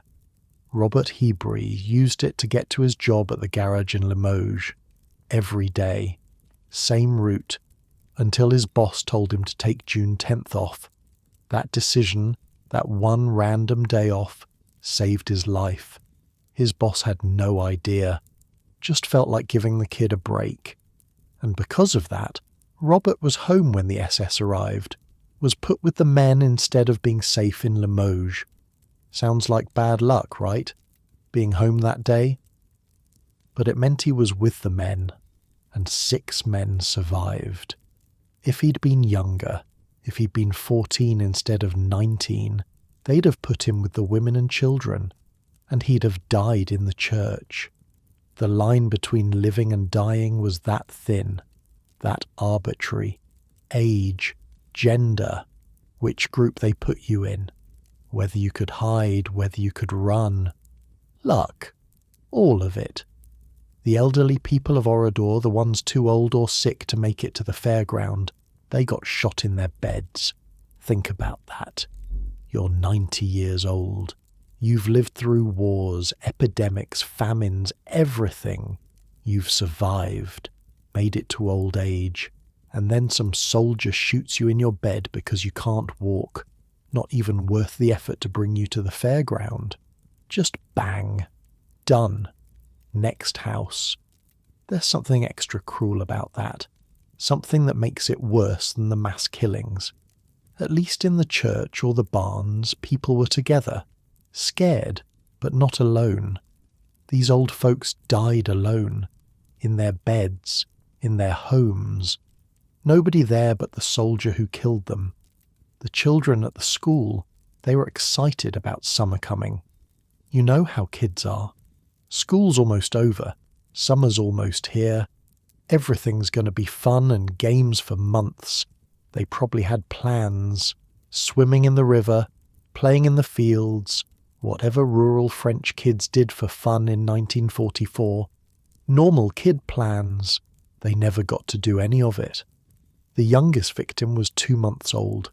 A baby. 2 months. Didn't even know what was happening. Didn't know anything except mum's warmth and milk and sleep. And then nothing. The oldest victim was 91. 91 years of life. Seeing the world change. Technology advancing. Wars coming and going. Surviving everything history threw at them. And then this. Between those ages, every age in between, every stage of life represented.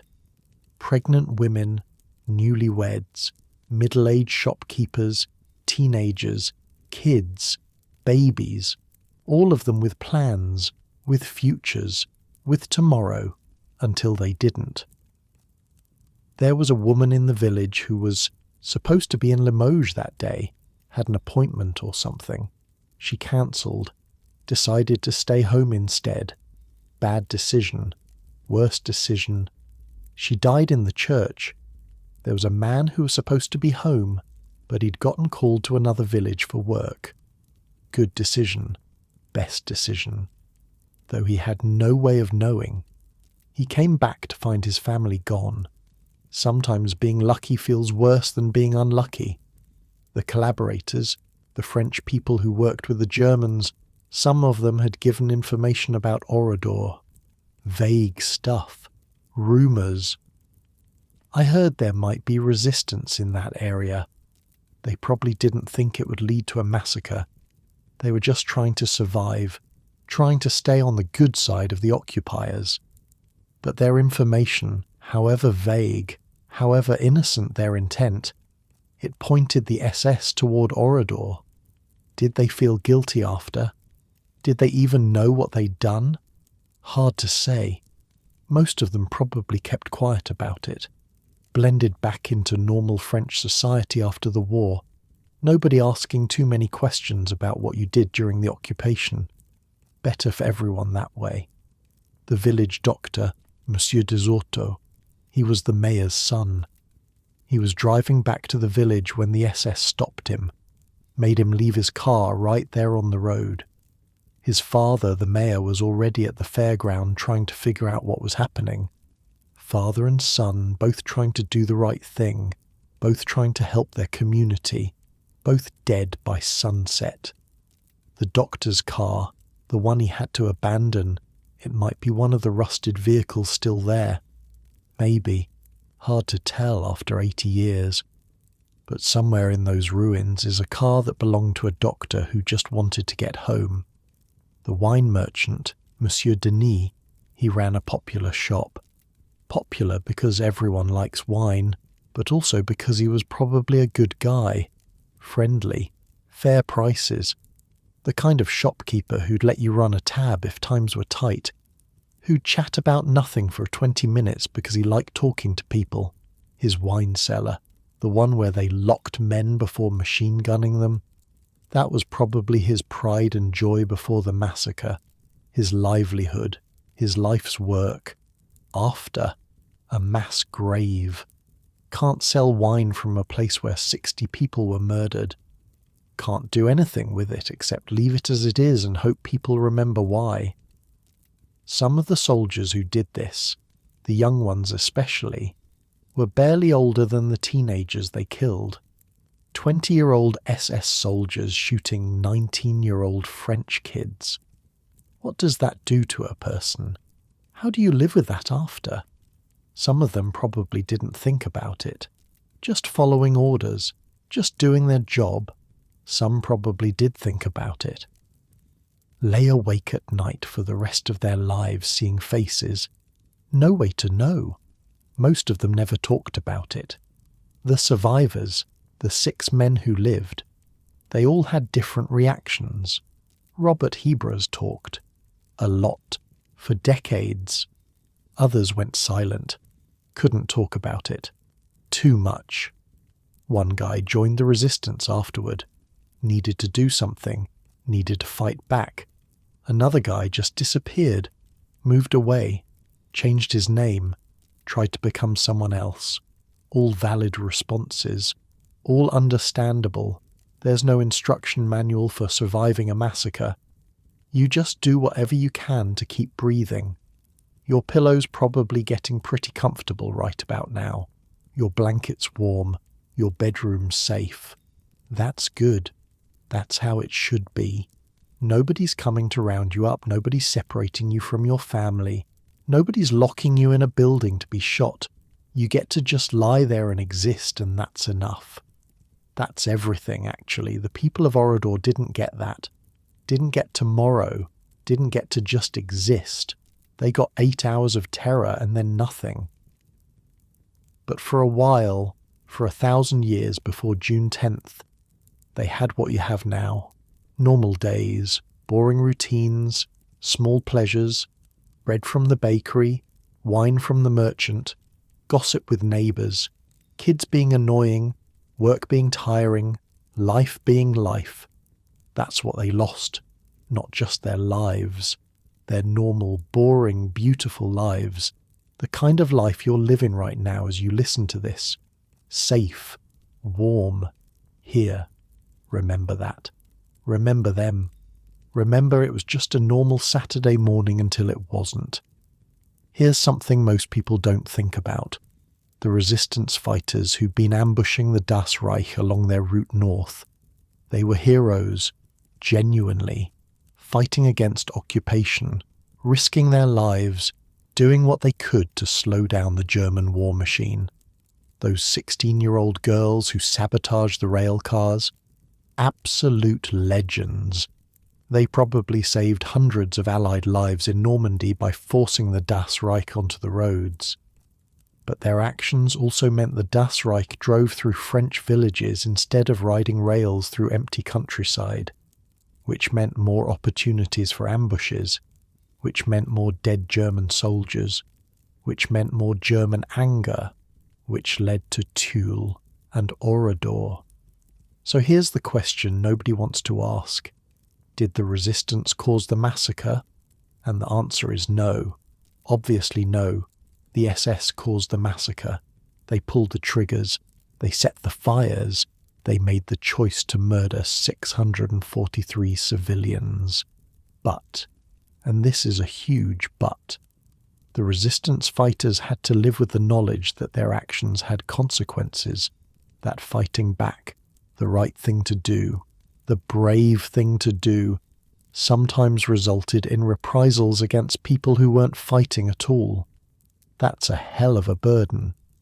Georges Guingouin, the resistance leader whose group captured Helmut Kempfer, he knew what he'd done might lead to reprisals. That's how the Germans operated. Kill one of ours, we kill 10 of yours. But probably not like this. Probably not an entire village. Did he feel guilty? Did he second-guess the decision to capture Kempfer? History doesn't record much about what Guingouin felt, just what he did. He kept fighting, because what else could he do? Stop resisting? Let the Germans win? That wasn't an option either, so you do what you have to do and you live with the consequences and you hope the math works out in the end.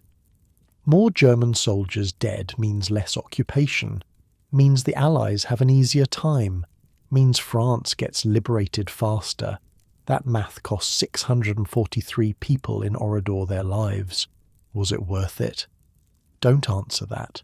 There's no good answer. The surrounding villages, the ones that didn't get massacred, they had their own trauma.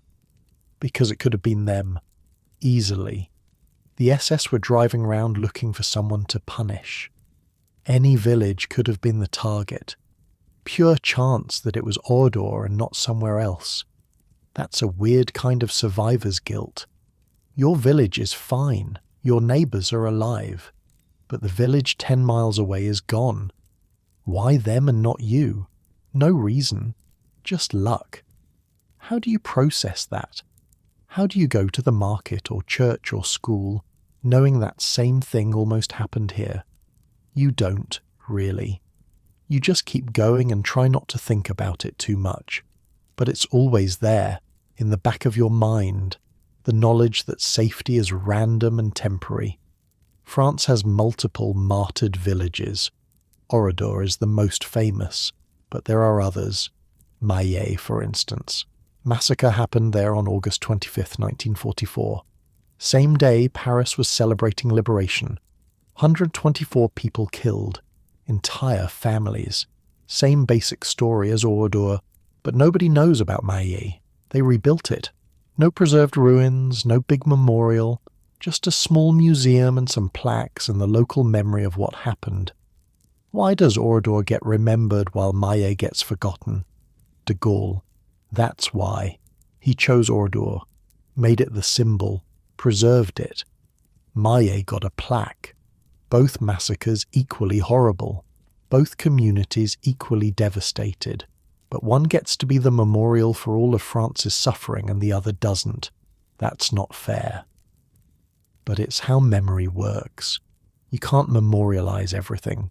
You pick symbols, you choose what to preserve, and the rest fades. Eastern Europe had it worse, way worse. Hundreds of villages destroyed, entire populations killed. The Germans did it. The Soviets did it. Different armies, same result. Belarus lost like a quarter of its population during the war. A quarter? That's insane.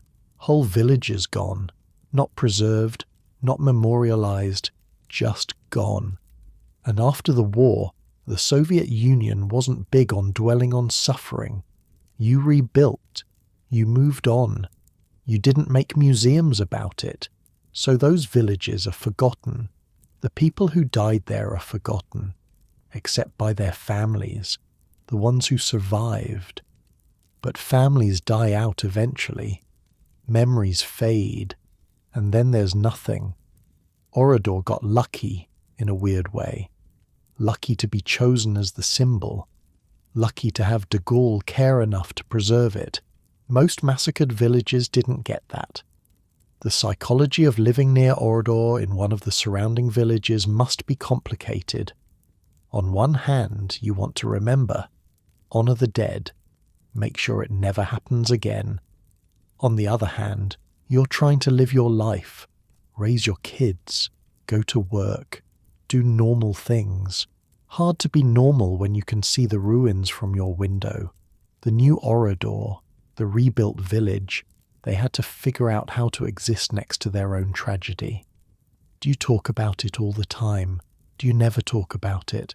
Do you find some middle ground? There's no guidebook for this. Some families moved away, couldn't handle living that close to where their loved ones died. Others stayed. This was home. The massacre didn't change that. Both responses make sense. The survivors, the ones who actually lived through it, they had the worst of it. 6 men. That's all. 6 men survived the massacre itself. Marguerite Ruffranche survived the church, but she was in her own category. Different trauma, different survival. Those 6 men, they knew things nobody else knew. What it sounded like, what it smelled like, what it felt like to be buried under bodies while your friends died on top of you. That's not something you can explain to people, even people who want to understand. You can tell the story, you can describe it, but you can't make someone feel it, so you're alone with it, forever. Robert Hebrus dealt with it by talking, constantly, for 79 years. Maybe that helped, maybe it didn't, but it's what he could do. The other survivors were more private, didn't want to relive it over and over, also valid. There's no right way to survive trauma. You just survive it however you can. The children who escaped, like Roger Godfrin, they had their own issues. Roger was 7 when he watched his village burn and his sisters die. How does a 7-year-old process that? How does that shape the rest of your life? He grew up, had a life, but the massacre was always there, always part of his story. I'm the kid who escaped Oradour. That's your identity forever, whether you want it to be or not. The guilt of surviving is real. It's irrational, but it's real. Why did I live when they died? What makes me special? What makes me deserve this? Nothing. You're not special. You just got lucky. But your brain doesn't accept that. Your brain wants reasons, wants meaning. So you make up stories. I survived because I was meant to tell the story. I survived because I have a purpose. Maybe. Or maybe you just got lucky and there's no deeper meaning. Both options are equally disturbing in their own way. France as a whole had to figure out how to remember the war. The resistance became the story everyone told. The brave fighters, the heroes. Collaboration got swept under the rug. The Vichy government, the French police who rounded up Jews, the neighbours who informed on each other. That stuff was embarrassing, complicated, not heroic. So mostly people didn't talk about it. Oradour fit the narrative. Innocent French victims, evil German perpetrators, clean, simple. The reality was messier. Some of the SS soldiers were French, from Alsace. Conscripted, sure, but still French. That complicates things, makes it harder to tell a clean story. So the Alsatian soldiers became a footnote, an awkward detail. The trials in 1953 were a mess because of this. France wanted justice, but also wanted unity. Wanted to punish the guilty, but also wanted to reintegrate Alsace. Can't really do both. So they tried and failed at both.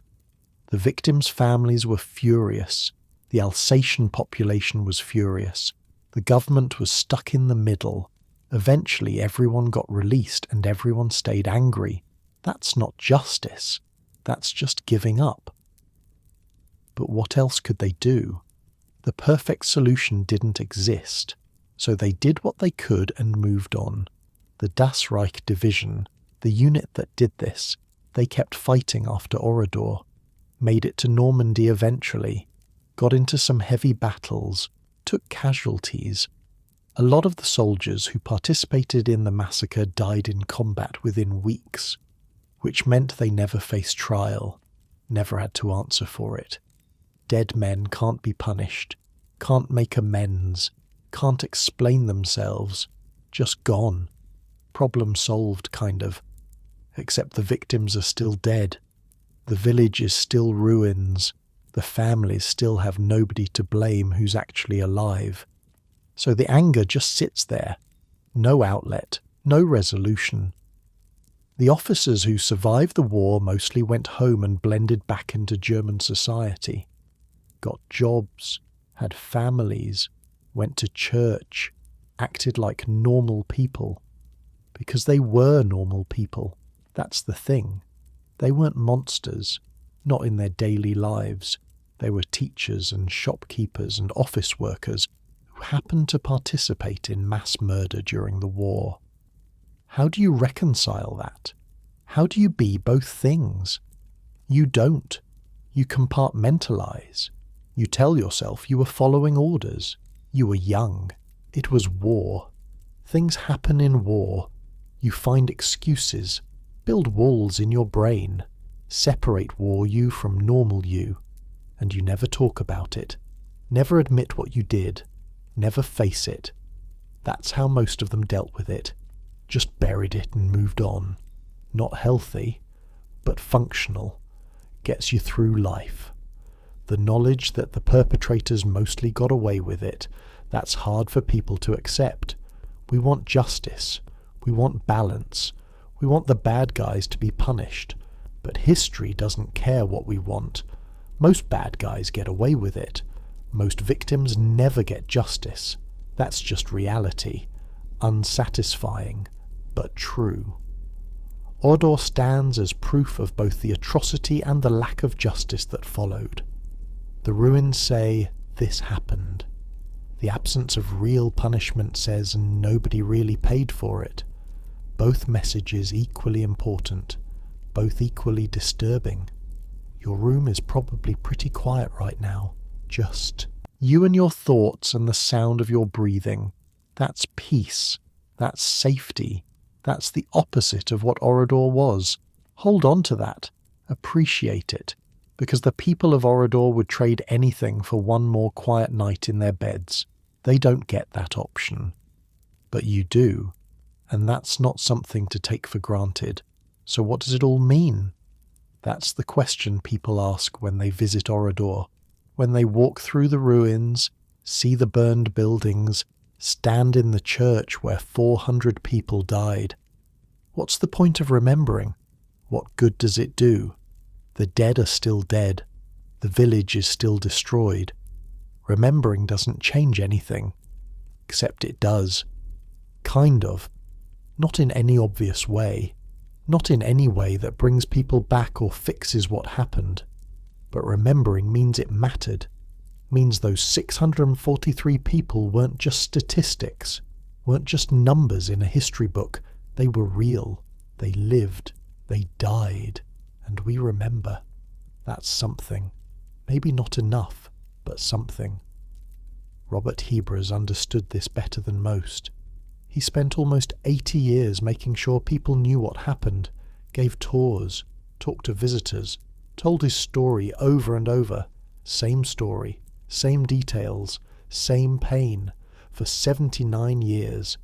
He died in 2023, last survivor, age 97. The New York Times ran an obituary. So did newspapers across France. The world took note. Because he wasn't just Robert Hebers anymore. He was the voice of Orador, the living reminder, and when he died, that direct connection to June 10th, 1944 died with him. Now there are no survivors. No one left who was actually there, who saw it happen. Who can say, this is exactly what it was like? Just ruins, documents, photographs, stories passed down. That's how history works. Eventually the people die, and all you're left with is the evidence they leave behind. Orador has good evidence, the preserved ruins, the museum, the cemetery.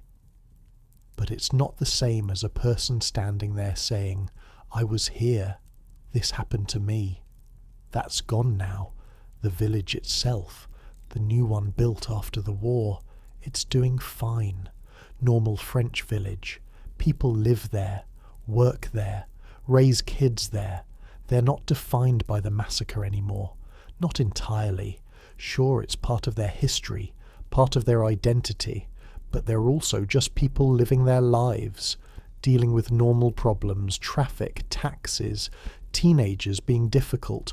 Life goes on, has to. Otherwise, what's the point? The old village, the ruins, they get maintained, preserved, protected from erosion and collapse. It's a constant battle. Stone and metal decay. Weather does damage. Time takes its toll. But France keeps working at it, keeps repairing, keeps preserving, because once it's gone forever. And then what? Then it's just a story. Just words. The physical reality of it, the tangible proof that matters. You can deny stories. You can say that didn't happen, or it wasn't that bad. Harder to deny a village full of bullet holes and burned buildings. The evidence speaks for itself. Thousands of people visit Oradour every year. School groups, tourists, historians, regular people. They walk through, read the plaques, take pictures. Some cry, some don't. But they all leave different than they came. Because it's one thing to read about atrocities, totally different to stand in one, to see a baby carriage with no baby, a bicycle with no rider, a sewing machine with no one to use it. That hits different, makes it real in a way words never can. And maybe that's the point. Maybe that's what souviens-toi really means. Not just remember that this happened, but remember that this was real. These were real people. This really matters. The comparison to the Holocaust is obvious. 6 million Jews killed versus 643 French villagers. The scale is totally different, but the principle is the same. Individual human lives snuffed out for no good reason. The Holocaust gets remembered because of places like Auschwitz, physical locations where you can see what happened. Oradour serves the same function for French suffering during the war. This is what occupation looked like. This is what the SS did. This really happened. No room for denial.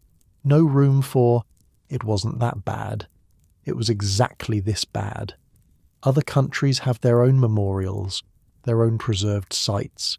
Liditz in Czechoslovakia, another village erased by the Nazis. Similar story to Oradour. Marzabotto in Italy, Sant'Anna di Stazzema. More massacres, more villages destroyed.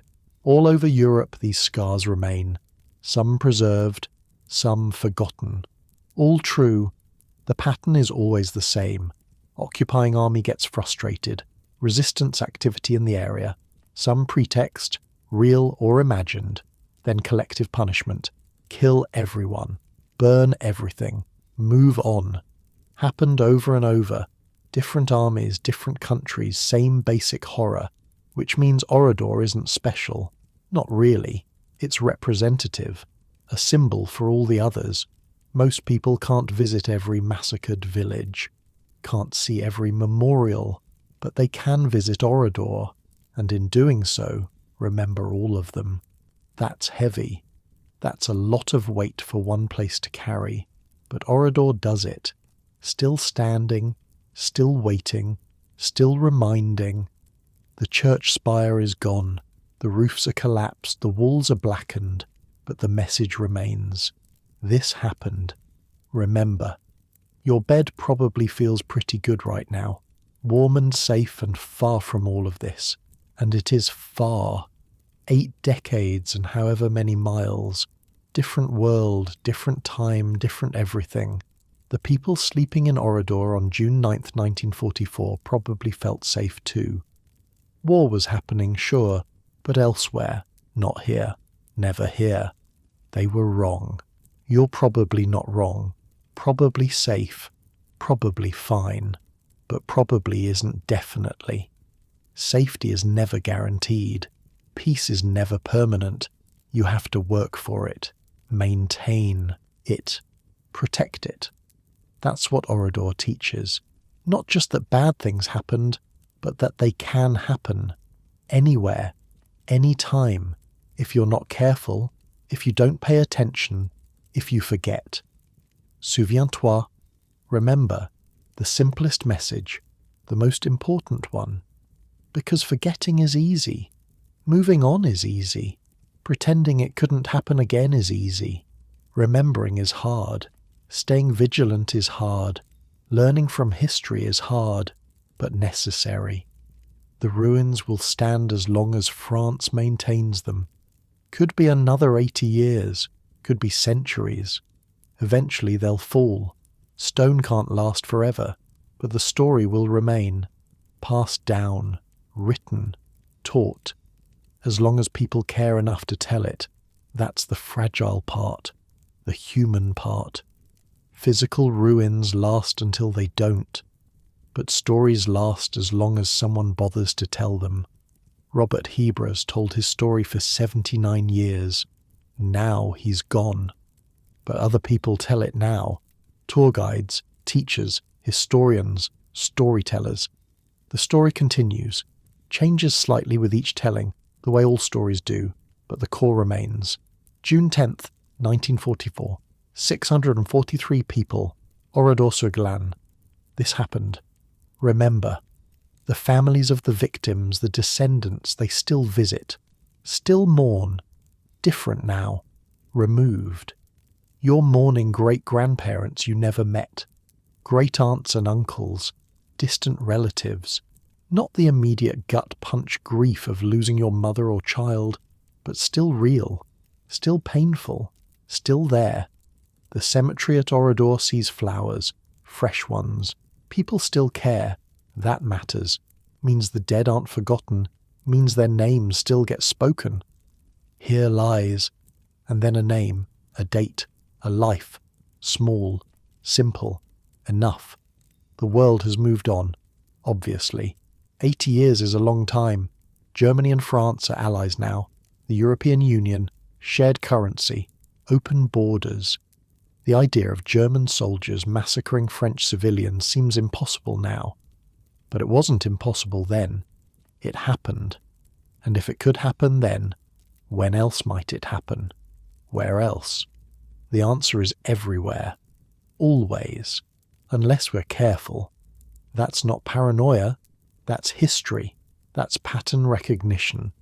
Humans are capable of incredible kindness and incredible cruelty.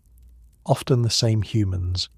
The soldiers at Oradour probably loved their families, helped their neighbours, went to church, and also murdered 643 people. Both things are true. That's the disturbing part. Evil isn't some external force. It's just people making terrible choices, and people can make terrible choices anywhere, anytime, unless other people stop them. Unless society says, no, this isn't acceptable, unless we remember what happens when we don't. Oradour is that reminder. Physical, permanent, real. Go there. Walk through. See for yourself. Or don't. Not everyone can. Not everyone should. Some things are too heavy to carry, but knowing it exists, knowing what it represents, that's enough. Souviens-toi. Remember. 2 words. 1 message. The past happened. The victims were real. The horror was real. Don't forget. Don't dismiss. Don't pretend it couldn't happen again. Because it could. It can. It will. Unless we're better. That's what Robert Hebras spent his life trying to say. That's what the ruins still say. Even now that he's gone. Remember. Not as an academic exercise, not as distant history, but as something real, something that matters, something that could affect you if you're not careful. Your comfort right now, your safety, your peace, that's not automatic, that's not guaranteed. That's the result of people choosing every day to be better, to not be monsters, to protect instead of destroy. Keep choosing that. Keep remembering why it matters. That's what Orador asks of you. Not your tears, not your guilt, just your memory, your attention, your vigilance. Remember that 643 people died in 8 hours for no good reason. Remember that it happened in a village that thought it was safe. Remember that the perpetrators mostly got away with it. Remember that it could happen again if we let it, and then go to sleep. In your warm bed, in your safe room, in your peaceful moment, because that peace is precious, that safety is a gift. The people of Orador would give anything for one more quiet night. You have that now.